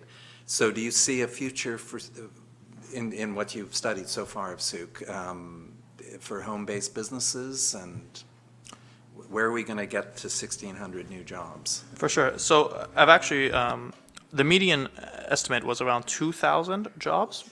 However, because Sooke is still going to be experiencing the bedroom community situation, a lot of those new jobs will be held by residents of Sooke, but those actual jobs will be not hosted on the land base of Sooke. Yeah. However, what I had put is around, at the low end, around 600 jobs in the actual district of Sooke, hosted in the district of Sooke, growing to around 1,100 jobs, again, hosted in the district of Sooke by 2036. Home-based business, of course, it's a thing that is growing ever more popular, especially for professionals, graphic designers, and these kinds of fields that are growing. Of course, as well as home-based businesses that relate to community needs or childcare, those will also be growing. I didn't spend too much time with a deep dive on that, but certainly it is something valid that the council can direct either staff or a future consultant, maybe with the OCP, to study in greater depth. Councillor St. Pierre and then Councillor Beddoes. Given that a fair amount of our industrial land is locked up in the Goodrich Peninsula, it leaves us with a relatively small amount elsewhere. When Councillor Beddoes and myself were on an agri-tour at UBCM, what I noted was that a lot of the farming, the food growing was actually happening in concrete structures with huge amount of asphalt. So for example, there was an amazing mushroom facility that had 3 warehouses all surrounded by asphalt. But that could have happened, you know, on industrial land. That could happen on glacial till. But I would assume that they were doing it there because they were able to access agricultural land and then pay very little in the way of property taxes for the privilege of actually doing that. And this is a question, through your worship, to staff as to whether or not there's anything in our toolkit or any known tools for actually, you know, the type of agricultural industrial designation that could encourage, you know, cannabis or capital intensive agricultural production like mushrooms or greenhouses or what was the other one? There were a number of them, but that type of capital intensive food production or agricultural production, is there anything that's done elsewhere that we might be able to use, or is there anything that we can do at this point? Right now, for example, with cannabis production, it's zoned to be on industrial lands. We have no jurisdiction on restricting it on agricultural lands, like actual ALR lands. So there's no way for us to force it into those tax-based types of zoned parcels. Unfortunately, it's outside our jurisdiction. Councillor Beddoes? No. Councillor Beddoes? Whoa, excuse me. I will come back to you. Thank you. Well, this isn't, actually, this is for CAO. I heard today that staff had a meeting with, down in Goodrich Peninsula to talk about the future of that. And I get asked questions all the time. Well, what's happening down there? And of course, I have nothing to reply.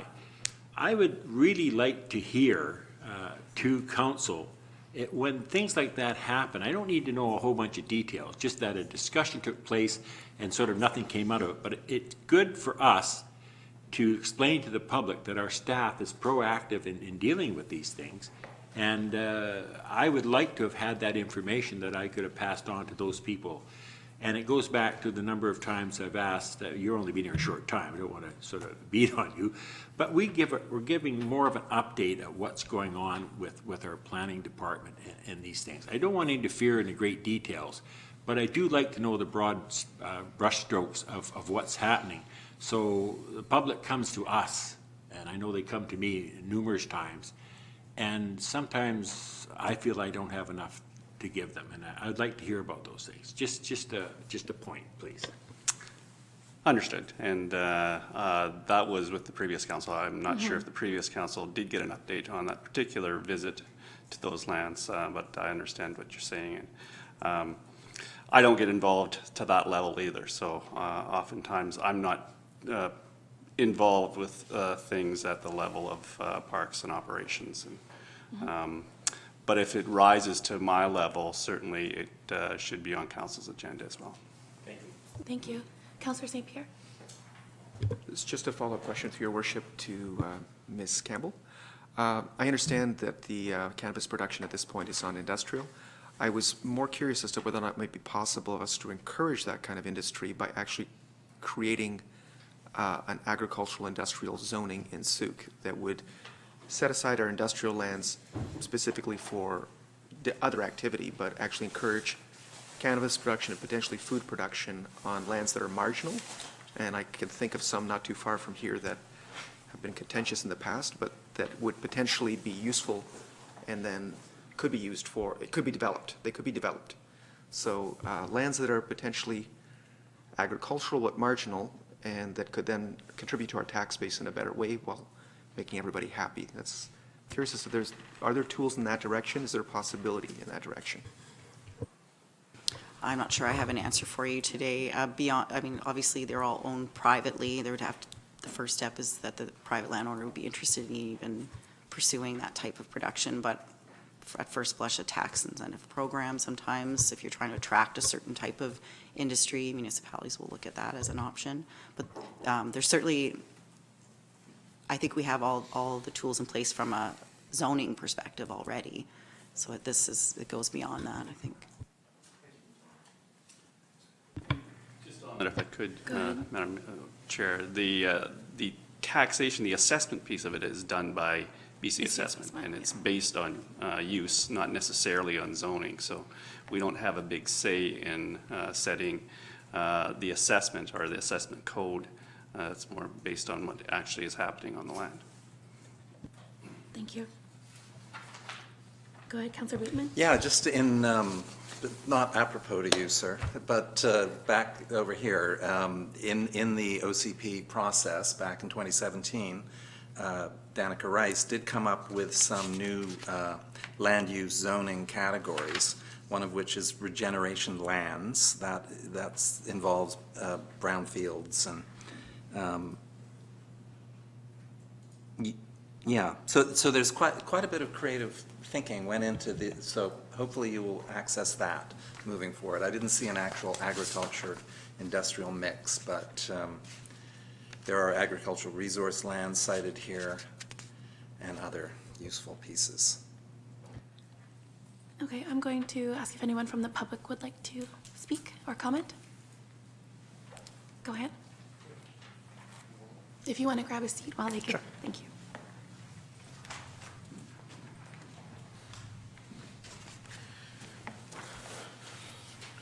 Hi, Chris Tucker again.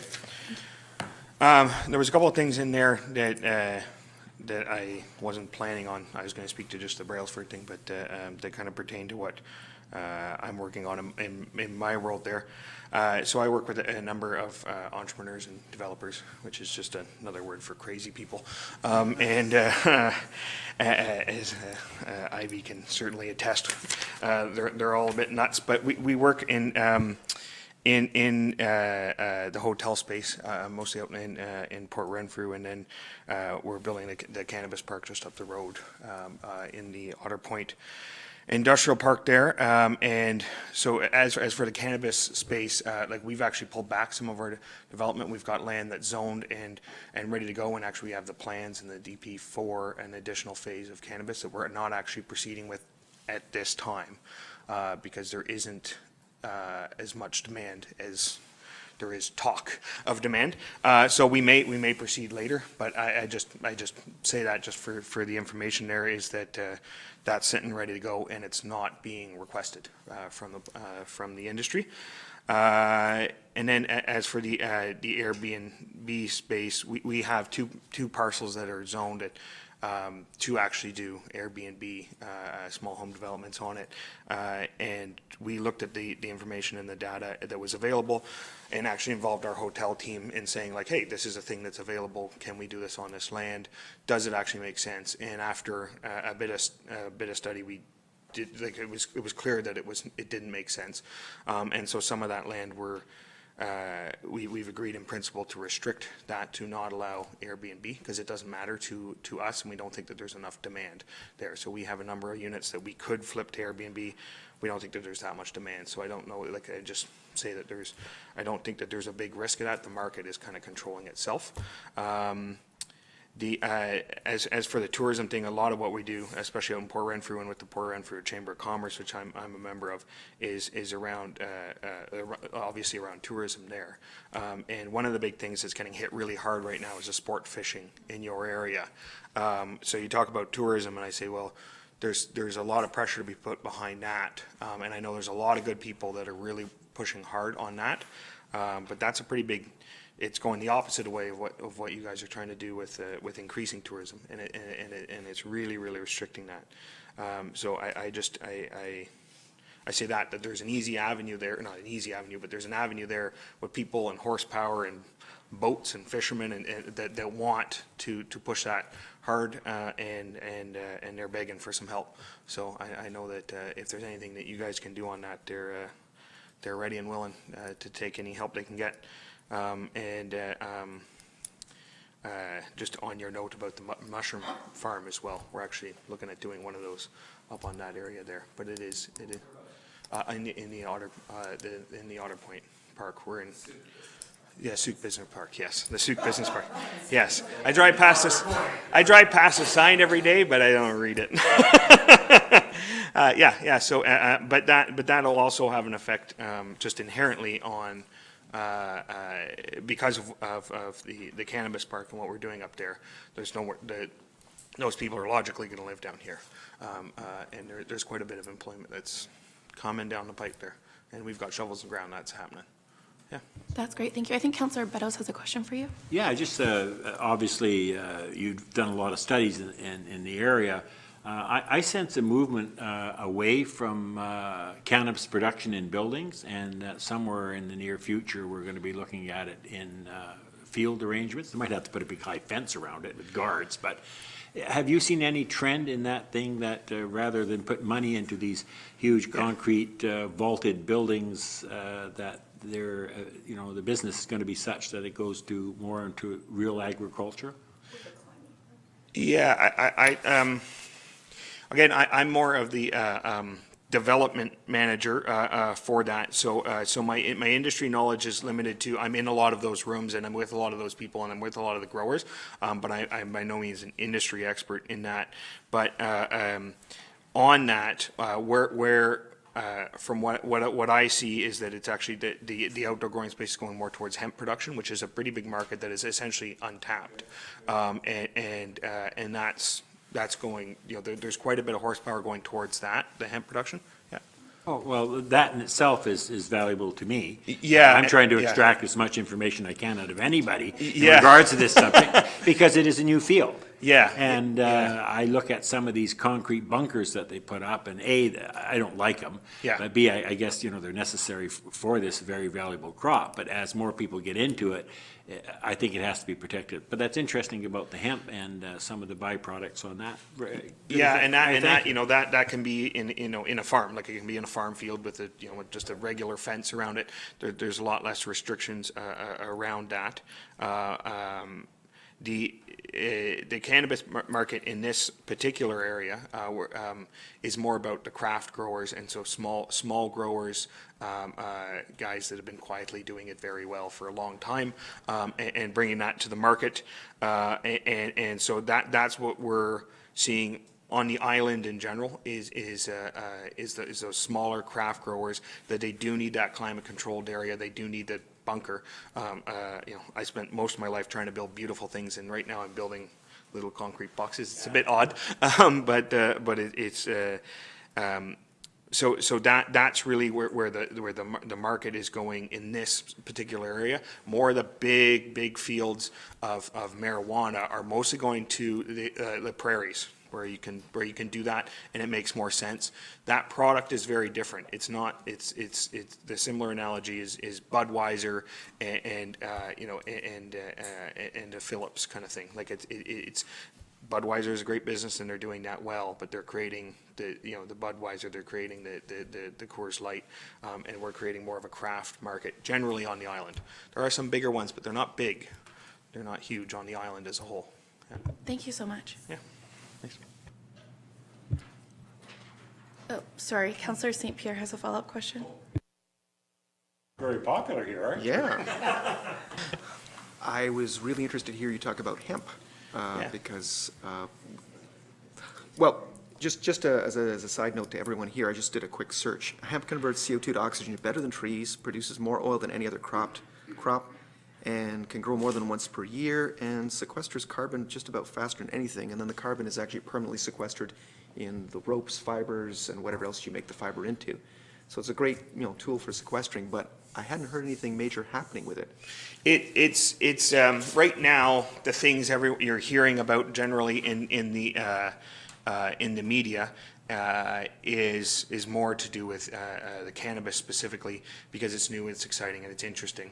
The hemp there's a lot of horsepower going behind the hemp. A lot of the management group behind Aurora is one of the largest companies, and I believe the CEO of Canopy, which is also one of the largest, are switching. One of them actually left to start a hemp producing company. There's a lot of horsepower going towards that, and actually mushrooms as well, which is just kind of another side there. But so I think that's a trend that's coming at some point. Is it a year? Is it 2 years? It's happening, and it's just nowhere near as exciting as of a headline. Is the basic problem. But a lot of what you're seeing right now is products specifically.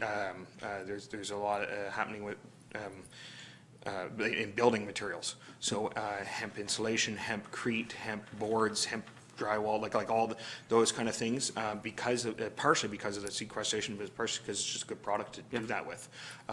They're making better products, and it's also greener, it's cheap, and so that's where a lot of it's going. Thank you so much. Thank you so much. Awesome, thanks. Anyone else from the public? Go ahead.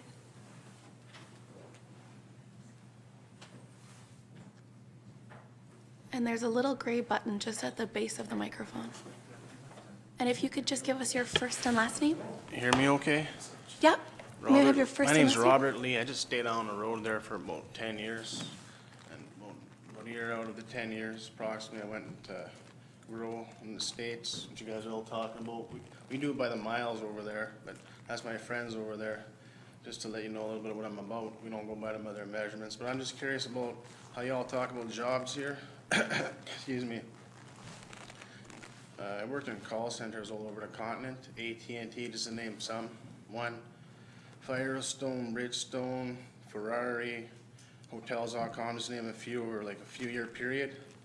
And a lot of the jobs here in Canada got 3,200 lost here, 32,000. That's at 3,200, 32,000 in the States at the same time when I lost my job around 2001.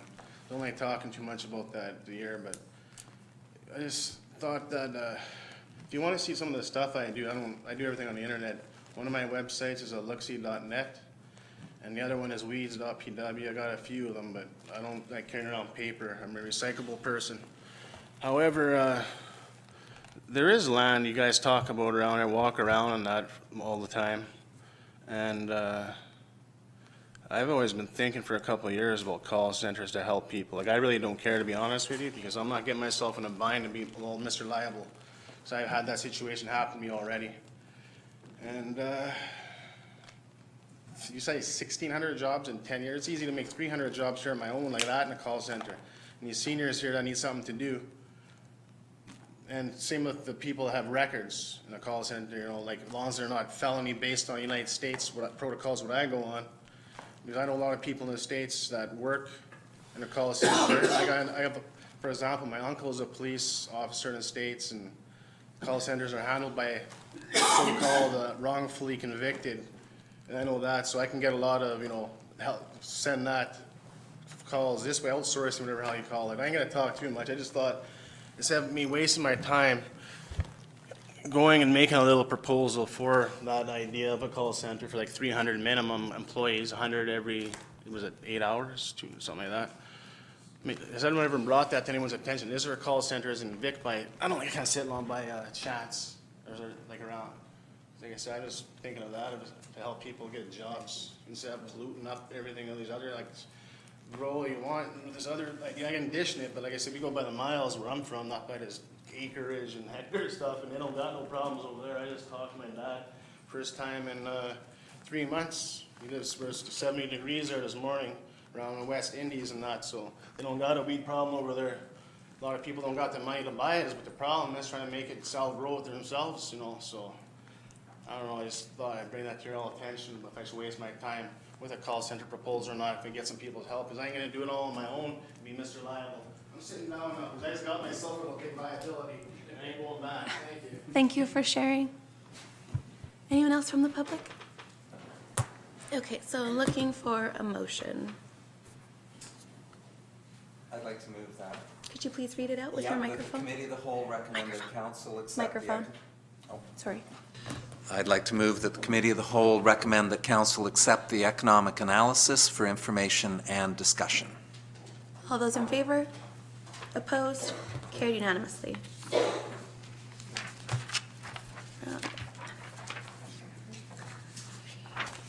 So before we go on to 4.4, which is the child care needs assessment, I'm going to call a health break. So be back here at 3:05, digital clock, not that clock.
Okay, it's 3:05.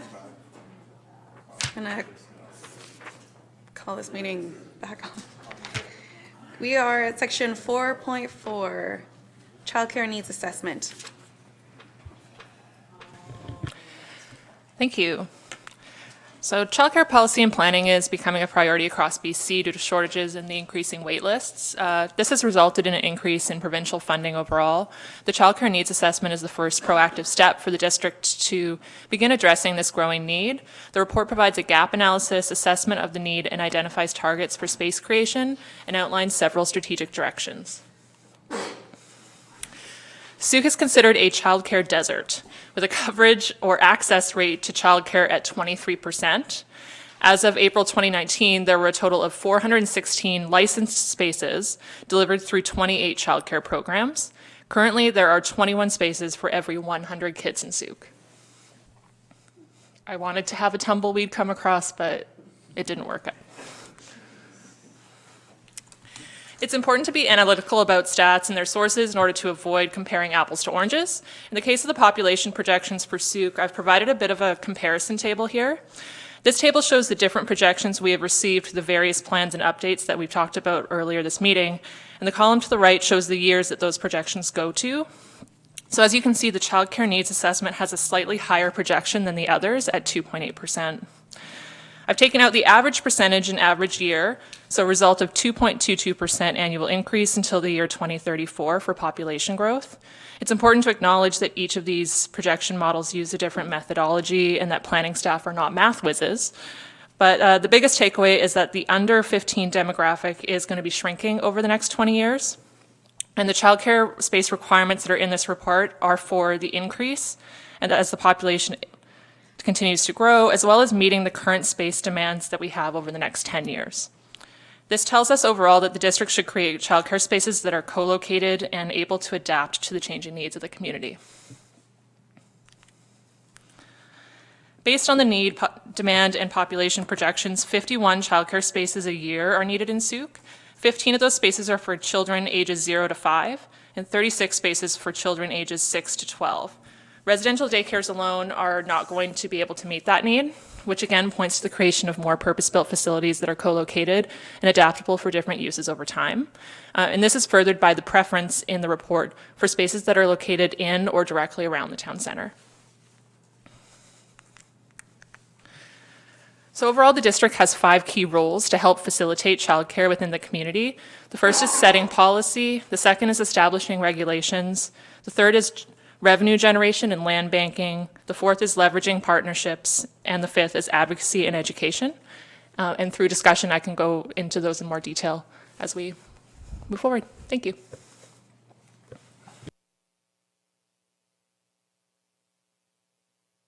I have a quick question. You said that we need to roughly increase by 51 spaces per year? 51.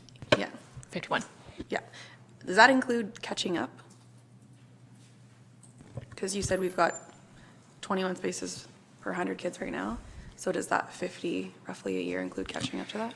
I believe so. It's a combination of both. So our projection shows that that age cohort of under 15 over the next 20 years is going to go down. But given the need that we have right now, and then the projection of that growing need over the next 10 years, it's going to be kind of walking that tightrope in how we respond. Okay, thank you. So it's a combo. I don't really have an answer. I'm with you. Yeah, thank you.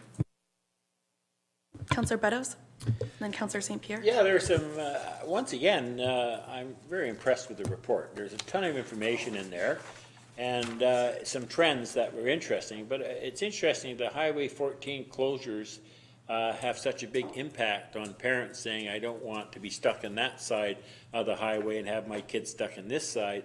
So they're taking their kids to Langford for daycare, which is very interesting. I mean, what you can do about it till we improve the road, but we are slowly getting the road improved.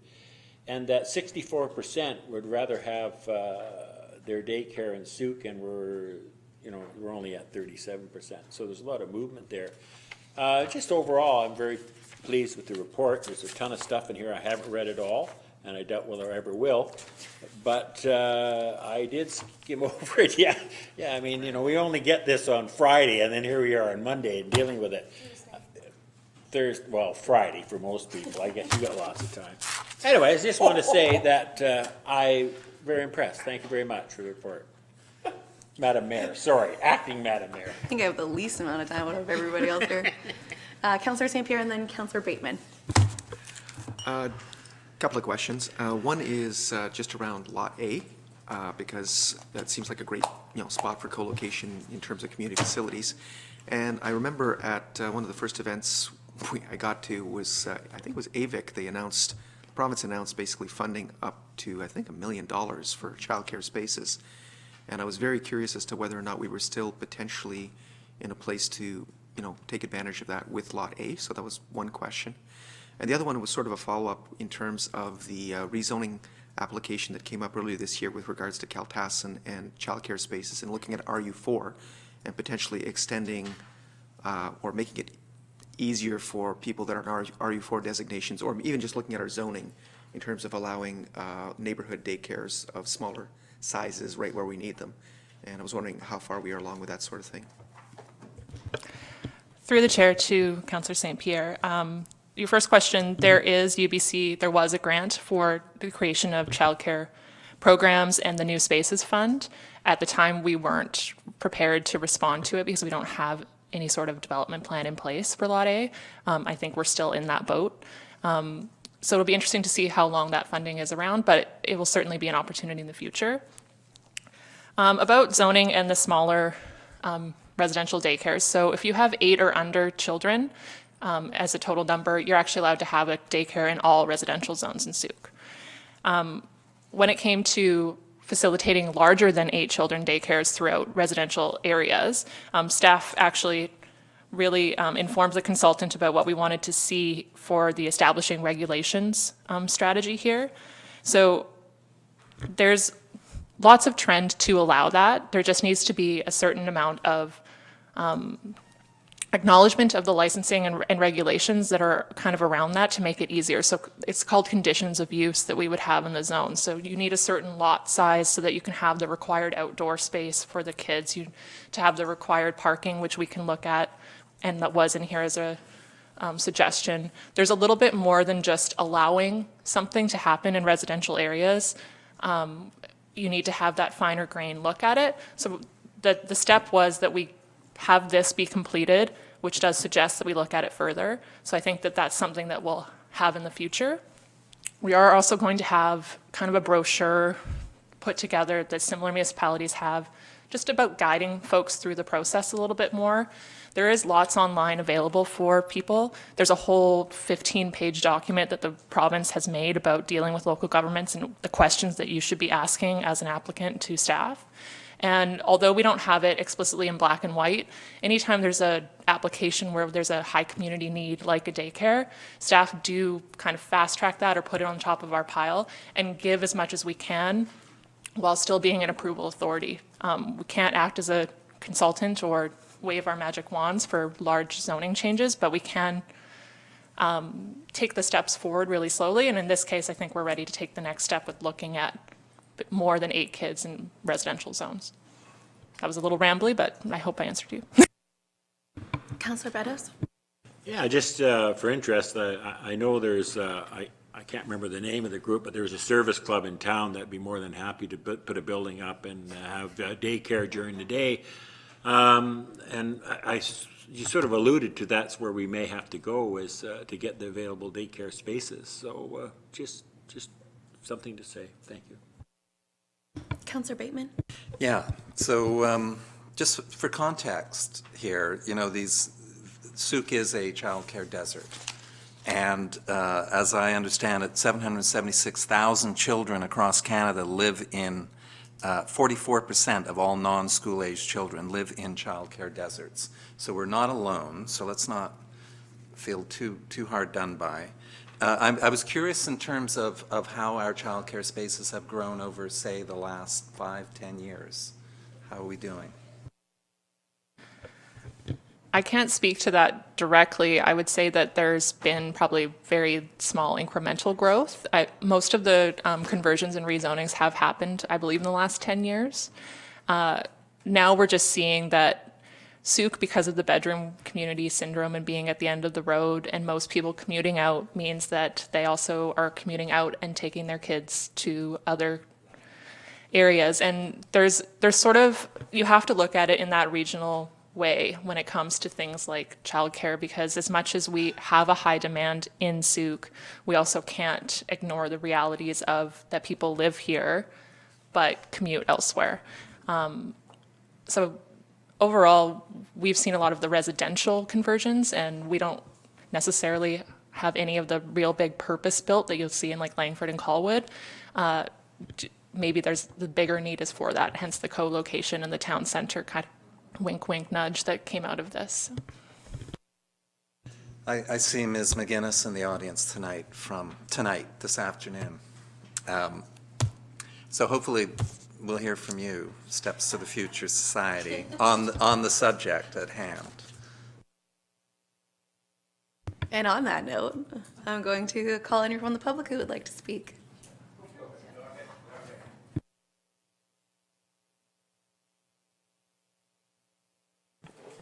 Hi, my name is Christine McGinnis, and I'm the Society Coordinator for Steps to the Future Childcare Society Kids Quest organizations.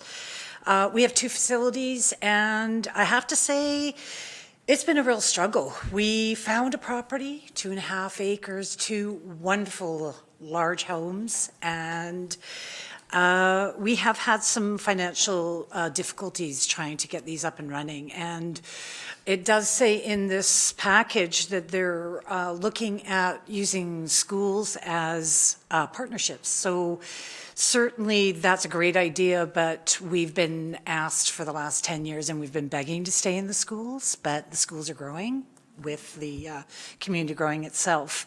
And with the Ministry of Children and Families, the 14.6 new childcare space funding, 90% of the grant would have been allotted if you could actually get it on school district property.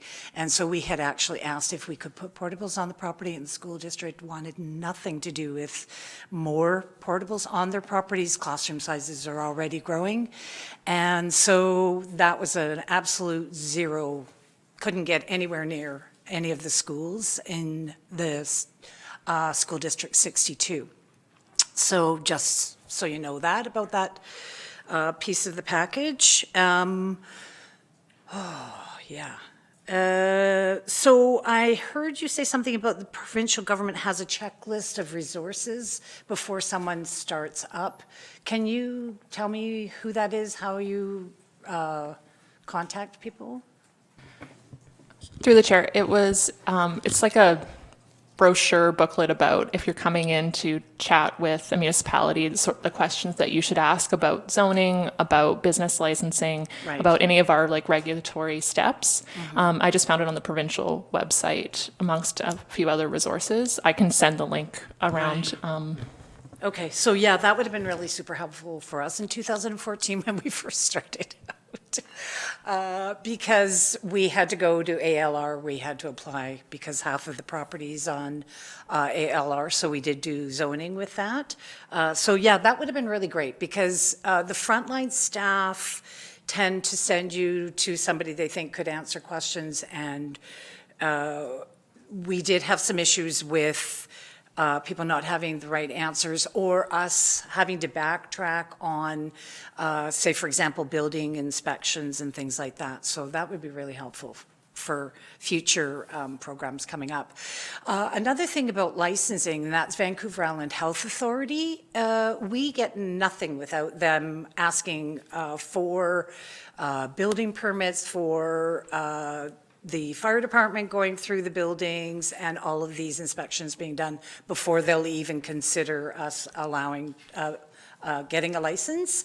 Another thing that you're looking at with sharing space, so for school-age children, for example, 3.5 meters squared is what you need, indoor space. So we're looking at this square right here for one child. So if you're looking at classroom space, you're lucky if you can get 20 licensed spaces into a classroom. So a room this size, yeah, same thing, about 20 children. So it's really hard finding facilities with room enough and to make it financially viable. So those are kind of things when you're asking to share space. We were actually looking at sharing with the Lions. One day we were actually talking about even moving a building that we could share. But it was an exciting endeavor, but it never happened for us. We were fortunate to find that property. So the other thing that I had, there was a comment in there, or a piece of the package was district to assist in application costs. So has that been discussed, or can we hear a little bit more about what that looks like? Does that mean your actual building permit applications? Does that mean cost of, I'm not exactly sure what that would cover, if the district would cover costs like that. Please. So I believe that's one of the recommendations, is something that a district or a local government could take on. Staff don't have the ability to waive a fee, but council could establish something. Some communities have grant programs that a council establishes a fund that then allows an applicant of a certain type of business to draw from, and then they could use those funds for application fees, for example, or development of spaces, or however they choose to apply it. But it's just been a recommendation in the report, and this is when we're talking about it. Councillor Beddoes? It's true that staff can't waive fees, but we can, correct? So the answer to your question is that if a hardship case came forward, and we do have the ability to override staff and waive fees. So yes, we do. Just to add. Right, but we should have a bit of policy and framework around that, because otherwise it's going to, everyone's going to have a hardship. Yeah. Councillor Bateman? Yeah, I see in strategic direction number 5 that in explore the possibility of providing permissive tax exemptions for childcare facilities, as they do in the city of Richmond. So that would encourage uptake. I had another of the recommendations is to, where was this? Why don't you find it? Oh, and then staff has a I'm like follow-up to your Councillor comment Beddoes. on the It's tax exemption. too much. I just wanted for clarity, so council is not able to assist a business, right? So the regulatory that's why you would need either a grant program, permissive tax exemptions, having some other grant program for, say, training. Like I've heard through this process, it's very expensive to get ECE training or licensing, and some of the smaller daycares struggle with that for their staff. Those are the possibilities for us to help with the process. In terms of actually waiving an application fee, et cetera, it's not as cut and dry. Yeah. Thank you. Did you want to add anything else? Thank you so much for sharing. Please.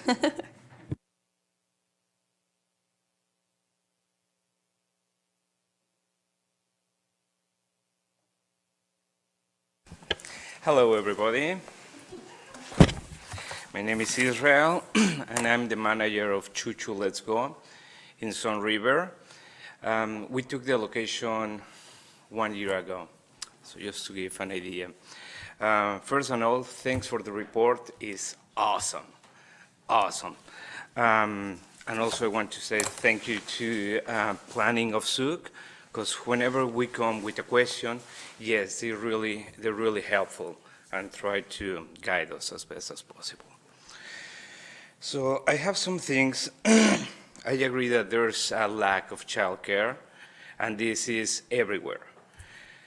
There are several reasons. One of them is there's not enough qualified staff, and I would say that's point number 1. That being said, we need to do something, and I think that we need to look for a partnership where we can come to you and ask for some help. In our case, we see that there's a huge need for infant toddlers, which is 0 to 3. There's only 2 centers providing that service in Sooke, and one is us. So we want to expand, and we would like to address to that need. The other problem is with the before and after school. There's also a huge lack of services. And I know that some people do a great job, but there's still a huge need. And we are looking for grants. We have a beautiful property. We can expand. We would need the grant to do it. There are some other things that could help us, the parking, and that's one of the recommendations. Parking in Langford is easier for childcare centers than here. So that would be one. The other one, for us, we are in Sun River, and most of the people, they don't know that we are there. So we are just getting families that someone is recommending. So they tell about us, and then they come and visit us. There's no space for us on Highway 14 where we can put a sign. And the legislation says that it should be some wayfindings, and that Sooke should rent those spaces for us. But the reality is that there's no one space that we can rent, and it's a huge problem for us. So, yeah.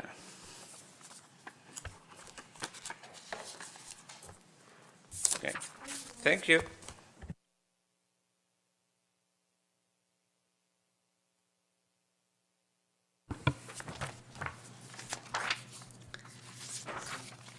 Councillor Bateman? So I guess in terms of shortage of early childhood educators, is the province addressing that? Can I go through staff on that answer, or we have 2 experts in the room? Yeah. They're addressing, but it's going to take a long time. Right. Thank you. Yes, they put easy wage enhancement where they're giving $1 per hour extra right now. And as of April, they will give an extra $1, so that's $2. They have some grants for some bursaries to continue education, and that's what we're doing with our staff. We are helping them to get more education, but that's going to take some time. Okay. Yeah. And in terms of parking, it's so good that this OCP review is upcoming. Rewrite, Yeah, so we parking. can park it in there. Yeah. So you're looking for extra staff parking, or?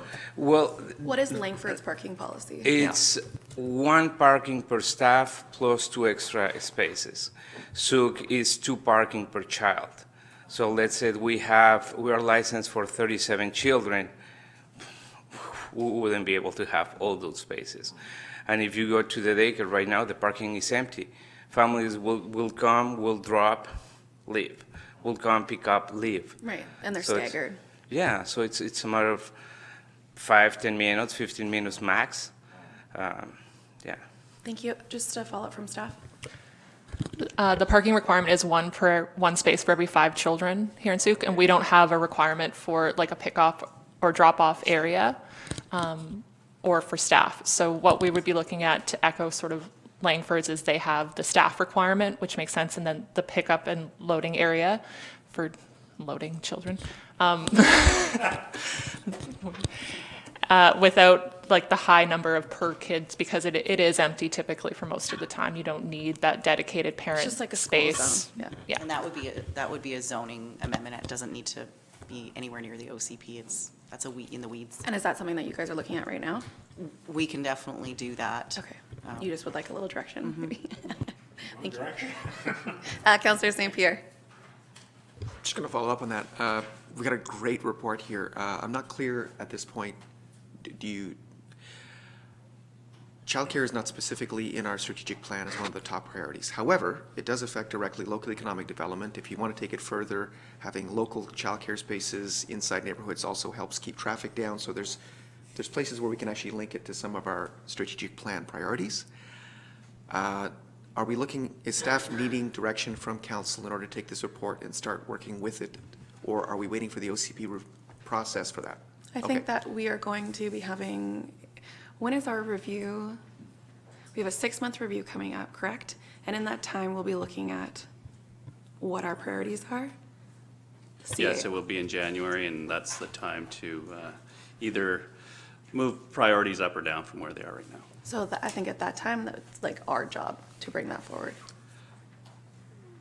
Okay, I'm just worried about losing this right now because, you know, short-term memory and all that good stuff. I won't. Nice to be young. All right. Okay, any other questions or comments from council?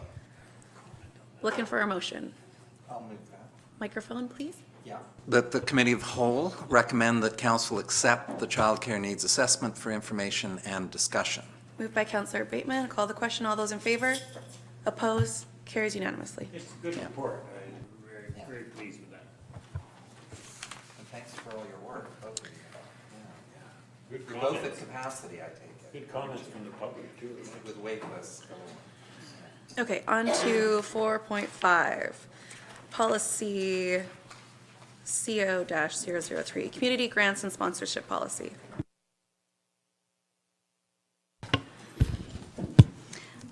Thank you, Chair. I just wanted to basically, I think there was a slide that I wanted, did you get that one in there, Sarah? About the, perfect. So I just wanted this to be up for public sakes, but it seems like everybody's leaving anyways.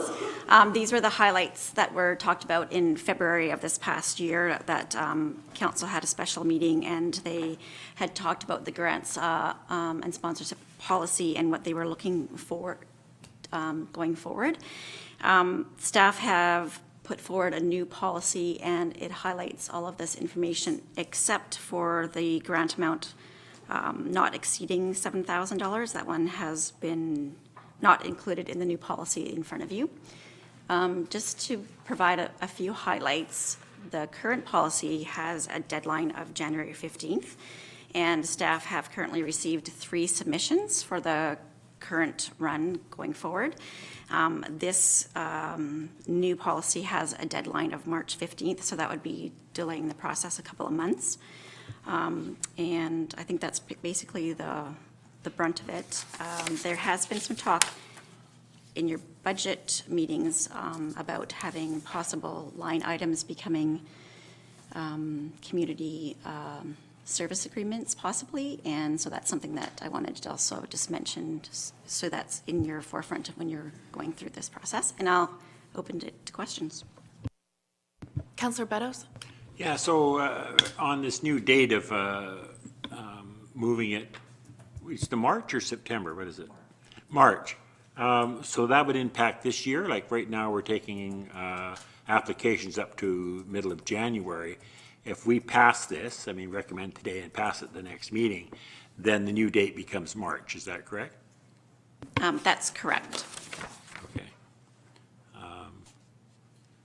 I don't see a big problem with that, so that's your recommendation, is that correct? The other thing is the new policy does indicate that anything that is a line item is expected to bring forth their financial information, their end-of-year report by September 15th. And of course, that date has already surpassed. So the thought that staff was having was actually to maybe still keep the current policy in place, which is the 5.1. A lot of the information that is contained in that policy has been reviewed and actually been put into this new policy. The only differences really are the deadline dates and then just adding in all the information that you had from the February meeting.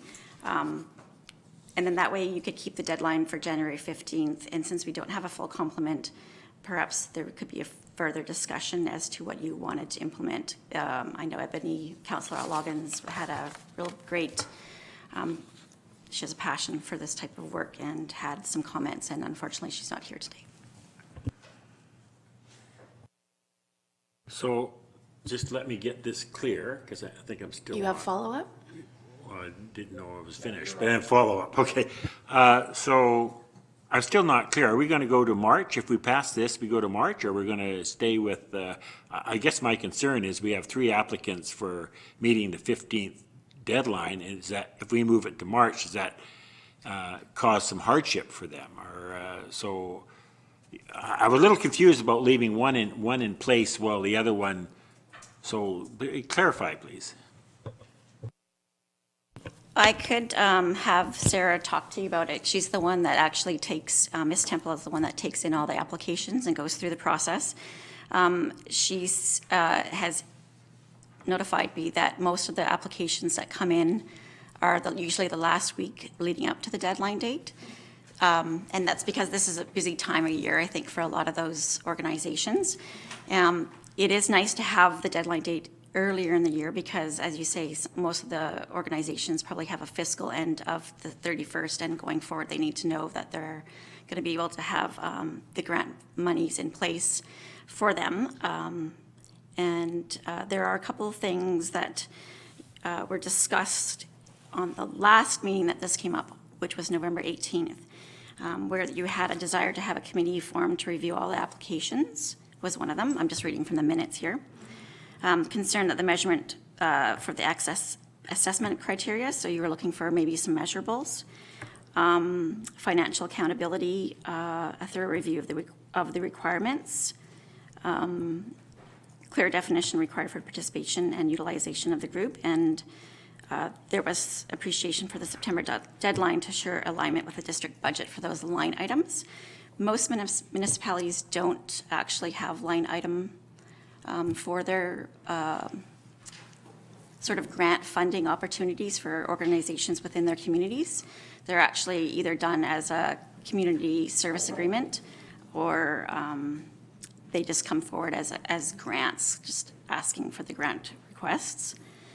And in respects to the applications and reviewing them, having a committee formed, I think a lot of municipalities that have gone down this road have found that duplication is actually sort of what happens, because the committee goes through it, makes recommendations, but council's not very familiar with the organization groups or the projects, so they just end up talking about it over again. So it's unfortunately sort of a little bit of a, redundancy, and it's disappointing as well for the committee who put their time into reviewing the applications. Measurements might be a little bit harder to do if we wanted an assessment criteria. I think it's better to leave it in council's hands to make the decisions rather than having certain criteria and measurements that staff have developed and implemented. That way it's more of it's with council the way it should be. Council makes the decision. It's not something that staff put forward to implement. And monitoring through the review process might be an issue. We would need to determine who is going to monitor where the money gets used that is actually put out from the grant. It's a complicated process.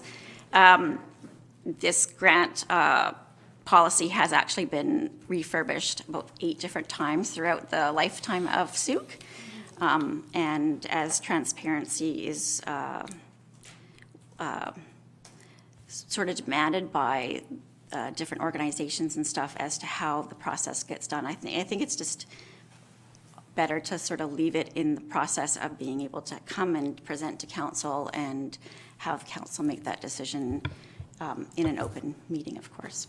Yeah, we agree. I think we're almost there. We're just looking for like efficiency, measurables, and accountability. And then Councillor Bateman, you had some comments? Yeah, so you mentioned many things there, Ms. Rear, and one of the keys was Councillor Logan's, and she shared with us a very detailed report, doing a line-by-line analysis of the proposed policy. And at one of our meetings here, I think it was, maybe that was November 18th or December 5th, possibly, and we made a motion that we would take on this next year. We as a council would sit and handle the community grant process. I assume in mid-March or whatever that date will be. So then the question becomes, given Councillor Logan's passion for this subject, I note that in Saanich, they've just had a working group that spent about 10 to 20 hours analyzing their community grant program. It's called a grants working group, and it had the mayor and councillors Mercereau and DeVries were on that panel, and they've come up with a revised policy. They could take this existing document, so sometime next year, take this document, and Logan's would be front and center and working with staff to assemble something, and then we would finally, on the 9th iteration, get it right, potentially. And also, you know, I was looking around, there are some really great evaluation criteria. Every community has a community grant program named various things. Squamish has an evaluation criteria guide that includes council's strategic priorities. You know, there's a whole checklist. So it's a pretty easy item to add to help guide council's decision-making, or if there was to be a committee. And the other key point I wanted to emphasize to the public is that we in Sooke are remarkably generous in terms of our community grants. We give about 0.37% of our total budget goes to, 1/3% goes to community grants. This is to be compared with West Vancouver, which gives 0.06%, and Port Alberni, which gives 0.12%. So Sooke, as a volunteer capital, we're living up to our... Put that in a dollar amount, sounds terrible. Yeah, I've got to get it in dollar amounts. But, you know, at $90,000, if we are to follow the current recommended 5-year budget, that would be 0.37. This year we gave 0.3% of our 22 million to community grants. So we are a generous community in terms of our offerings. Councillor St. Pierre. Just to follow up on some of Ms. Rear's comments, or information, I should say. I was curious about this working group, and I like what Councillor Bateman is suggesting, which is to actually get a working group together to work on further refinements and actually make it really right. So I'm much in favor of that. But I was curious about the vetting of the applications by staff to make sure that they're actually following the guidelines, because that was something that I noted in our previous session when we went through the applications. We had people that were asking for more than was actually allowed. We had people who were asking to use the money for things that was not allowable. I would really have preferred that those applications not even make it to us, because then we're in the position of having to explain policy to them, and it's unfortunate. I assume that the final report would be the piece where accountability would come into it, where, you know, proof would be given that the monies were actually used for the purpose intended for what they were asked for. And I'm also curious as to whether or not we should, in a future policy, have some means so that an organization that's making use of money for good work within the community that should continue isn't in a position where, oh, we're out 3 years, now we're out of luck. And potentially we lose an important service in the community because maybe there's no other options at that point in time. I would like some sort of a process where we could actually consider those for either a community service agreement or whatever, but basically taking that into account, that sometimes these groups don't have the means to raise the money necessarily, that they are providing a community service, and that we shouldn't necessarily just allow our policy to forget that. Yeah, I agree with the line item funding one. I do, just going back to your comment about people applying for over the grant asking amount, I think that's our fault because of the way that it's worded. Like if you look underneath here, it's page 235.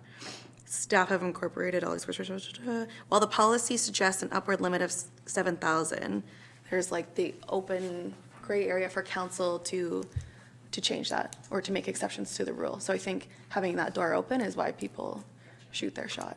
Yeah. Anything else from council? Cool. Late applications will not be forwarded to council. I don't agree with this one at all. For example, last year, I think it was the Vancouver Island Film Commission, missed their deadline, I think, by a couple of days, and that group has the power to bring in massive money into a community. And so that is an application that personally I would make an exception for, especially since they've successfully submitted on time for like the last 5 years. So I would like to see that scratched.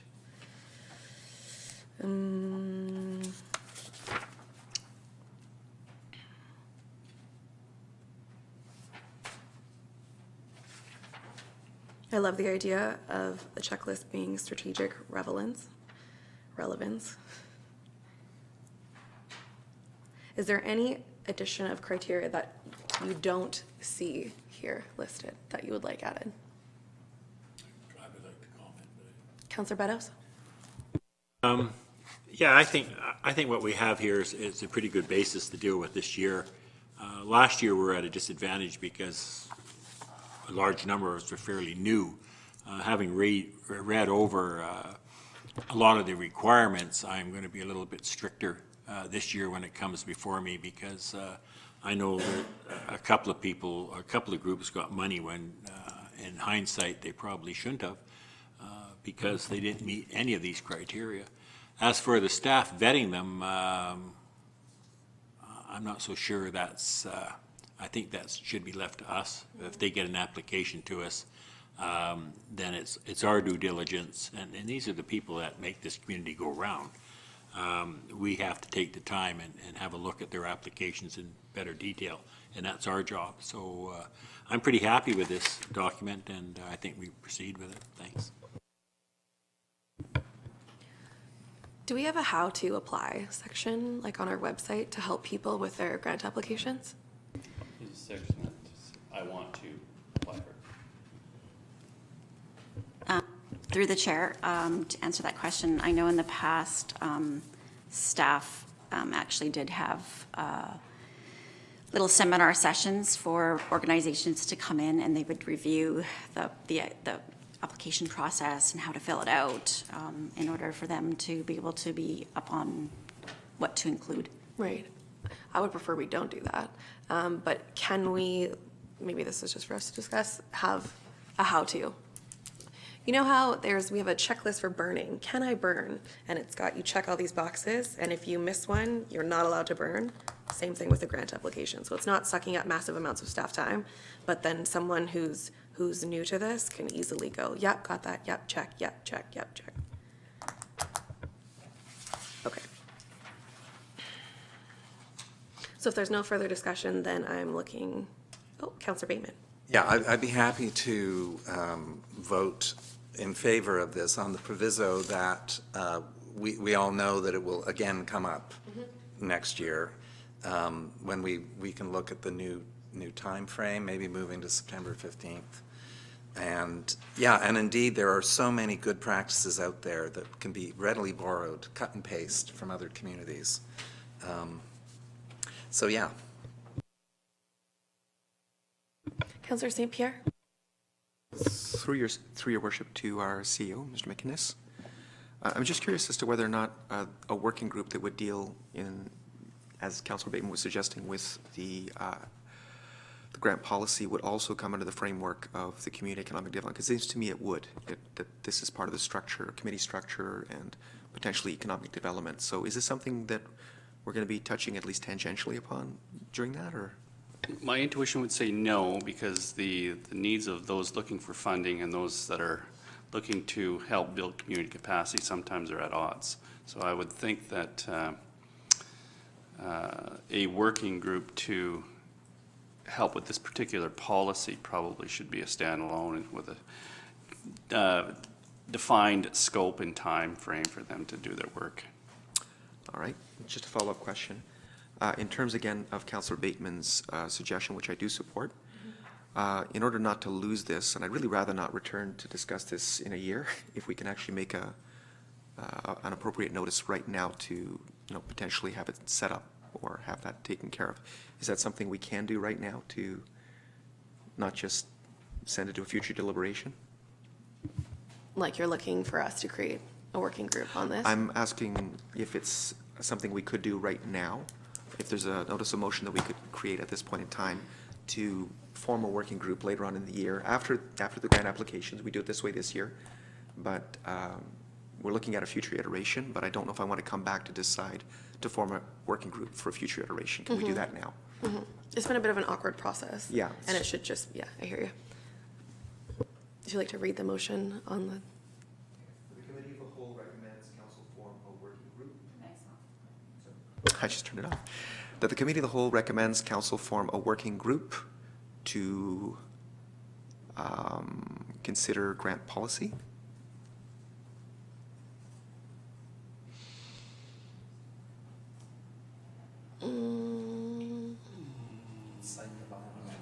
Work it over. Work it over. Okay.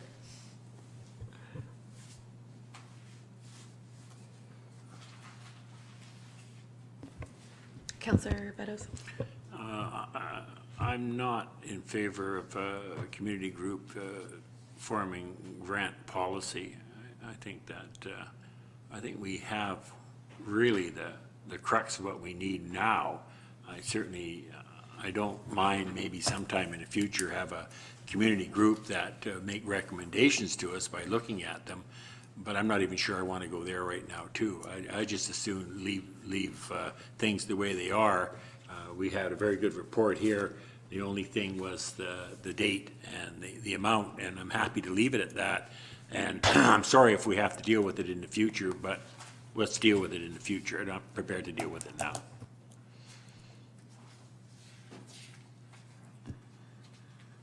I love the motion. I would just maybe reword it a little bit.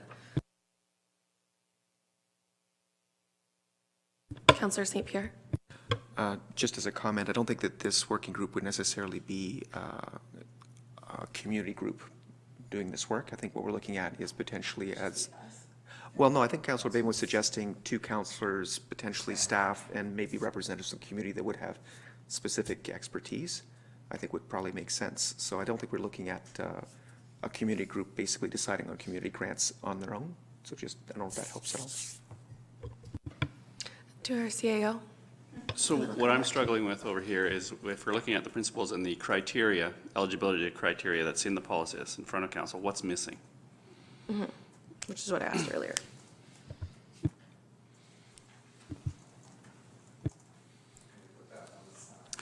You know, and included in that is the application form itself and the required backup information in the application policy. So I'm hearing a couple different things here. We want to nail this down so it's pretty narrow, but we want to leave this open and some discretion for things on the outside. So I don't think we can do both.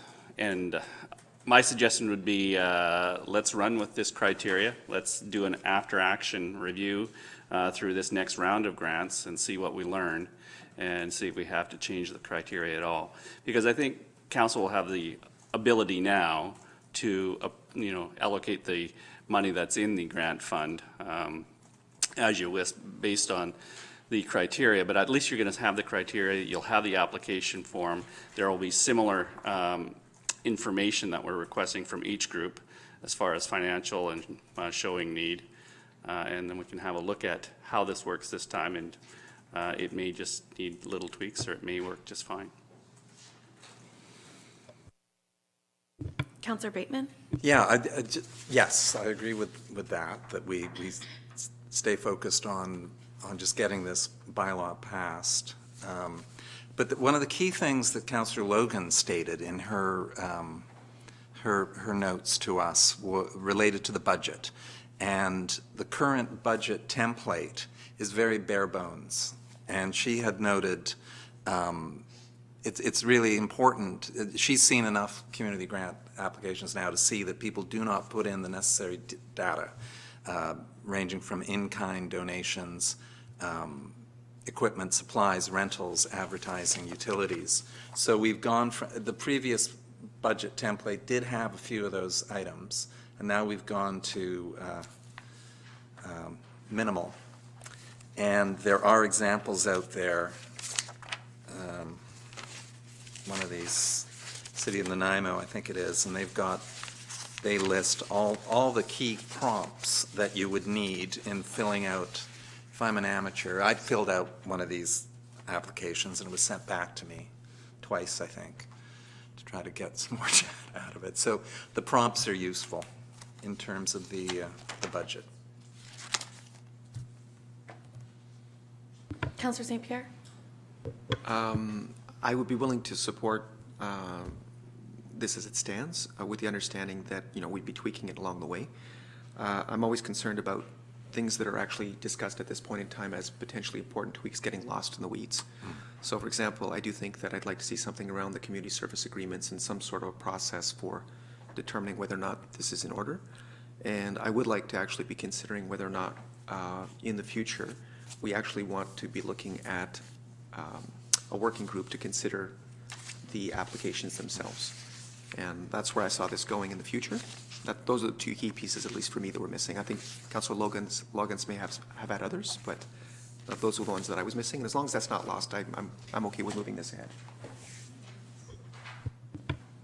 Just to be clear, what do you want to move ahead? This or the original recommendations? The original recommendation. Okay.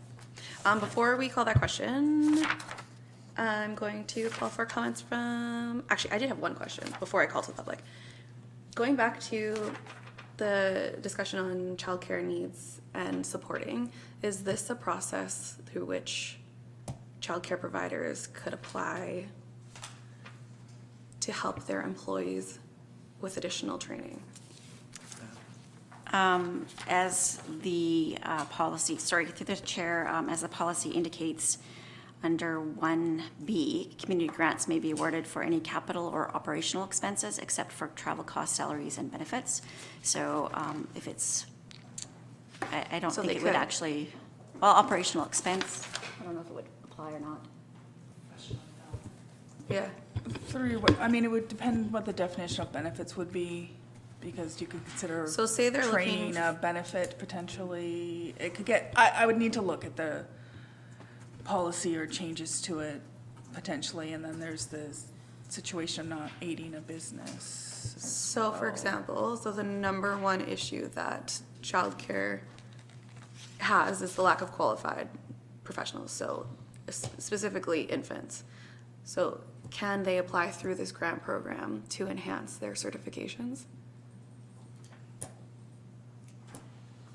CAO? So one of the difficulties with the policy as it is now is it says to be a society or an unincorporated group.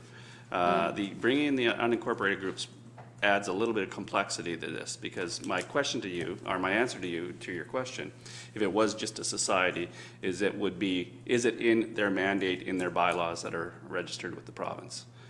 Because that's the only thing that a not-for-profit can do is what's included in their bylaws that are registered. The unincorporated groups, that we don't have that mandate that is specifically registered with the Societies Act. So that group makes it a little bit more difficult to say, is it an eligible expense? Is it something that they should be doing? This policy would be a little bit cleaner if it was just not-for-profits, and I do believe that Councillor Logan's suggested the same thing. Right. So to your question, yes, that could be the case, but it may not be a level playing field between the incorporated and the unincorporated applications. Great. While we stew, would anyone from the public like to comment?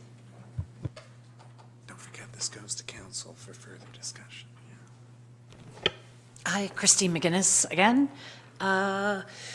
I'll give you an example of how we didn't get accepted last year. We didn't even make it to the committee of the whole because there was an in-camera meeting that we were unaware of happening, and it was under the guise of us not doing our health and safety plan and our code compliance when we had just spent $57,000 to comply. So one of our facilities, we just spent $57,000 to upgrade the building in order for the District of Sooke to allow VHA to give us the license for the property. And the application was for the second house, and the application was for running man lights and emergency exits. And so it didn't even make it to council. It made it to an in-camera meeting, and it was based on the fact that we didn't have a business license. When we had, in the history of the District of Sooke, applied twice for business licenses, and in bylaw 301, as a not-for-profit charitable society, it also states that we don't necessarily have to have a business license, but that seems to be the forced issue right now. So we lost out on a grant application last year because of all of that, so. The business license bylaw has since been amended. Clearly, not-for-profits do have to have a license. There's no fee for that license. Thank you. Which, if I can say, in the bylaw is very hard to read. So it says that a not-for-profit charitable society does not have to have a business license, but now we're being told that we do, after 23 years of operating in Sooke. Right. So we're losing out on funding because because you're being told that we're not doing our due diligence when we actually are. CAO? Once again, I'm not, correct me if I'm wrong, but I'm not sure if a business license application for this address had been provided. I believe we had a business license application for the address when they were in the school. I'm not sure if that's totally correct, but I believe that that's my record. Okay. Actually, the business license was for the dance studio, and we never received it, even after we did all the compliance work for that property. Okay. And we did apply for this property. Gotcha. Okay. Thank you. Anyone else from the public? Any further discussion from council? Thing, if I could, on the financial reporting and the application form. Again, it's in section, I think 1D, you do need to show your financial statement. So the fact that the application form and what we're asking for in the application form as far as revenue and expense, it may be light. 1D does require your latest financial statements to be submitted as well. Okay.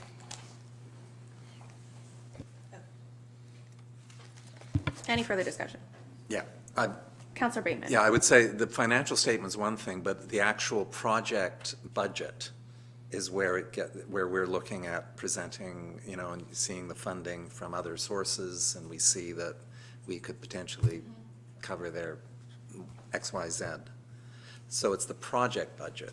But it's not and that's necessarily. where the prompts help the applicant. Not necessarily project-based, though. The applications are not. They could be for operational issues.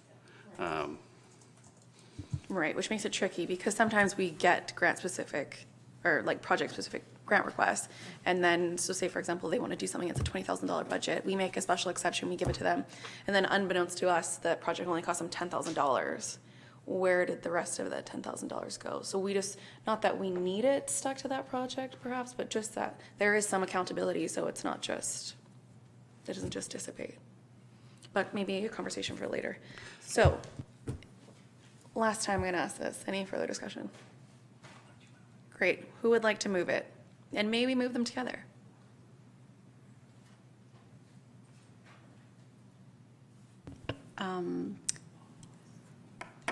We can move them separately, that's fine. I think that moving them separately would be better at this point, just so that we have a clear record of one being.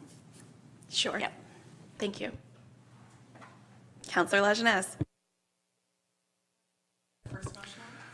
But the Committee of the Whole recommends Council rescind Policy 5.1, Community Grant Program Policy 2017, and? Period. Okay. Call the question. All those in favor? Opposed? Carries unanimously. Second motion, Councillor St. Pierre.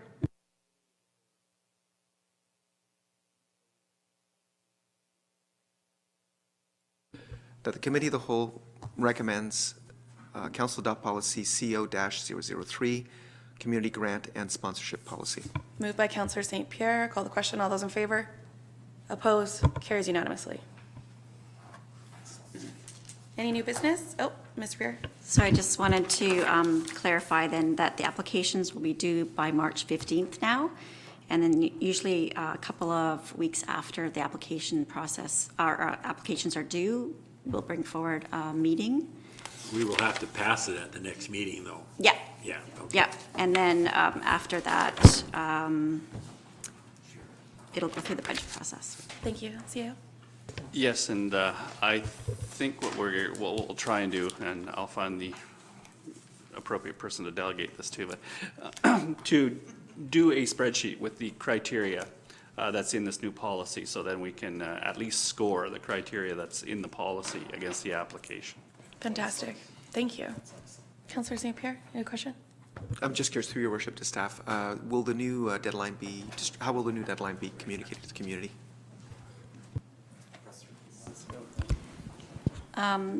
Staff usually tweet the information out and also put it on our website. Most organizations are aware that the process is for January 15th, so if they just go to our website to look for the application form, then they'll see the new information about March 15th. Super. Thank you. Any new business? Nope. Motion to adjourn. Microphone? Motion to adjourn. All those in favor? Passed unanimously. Thank you. Thank you for coming. Bye.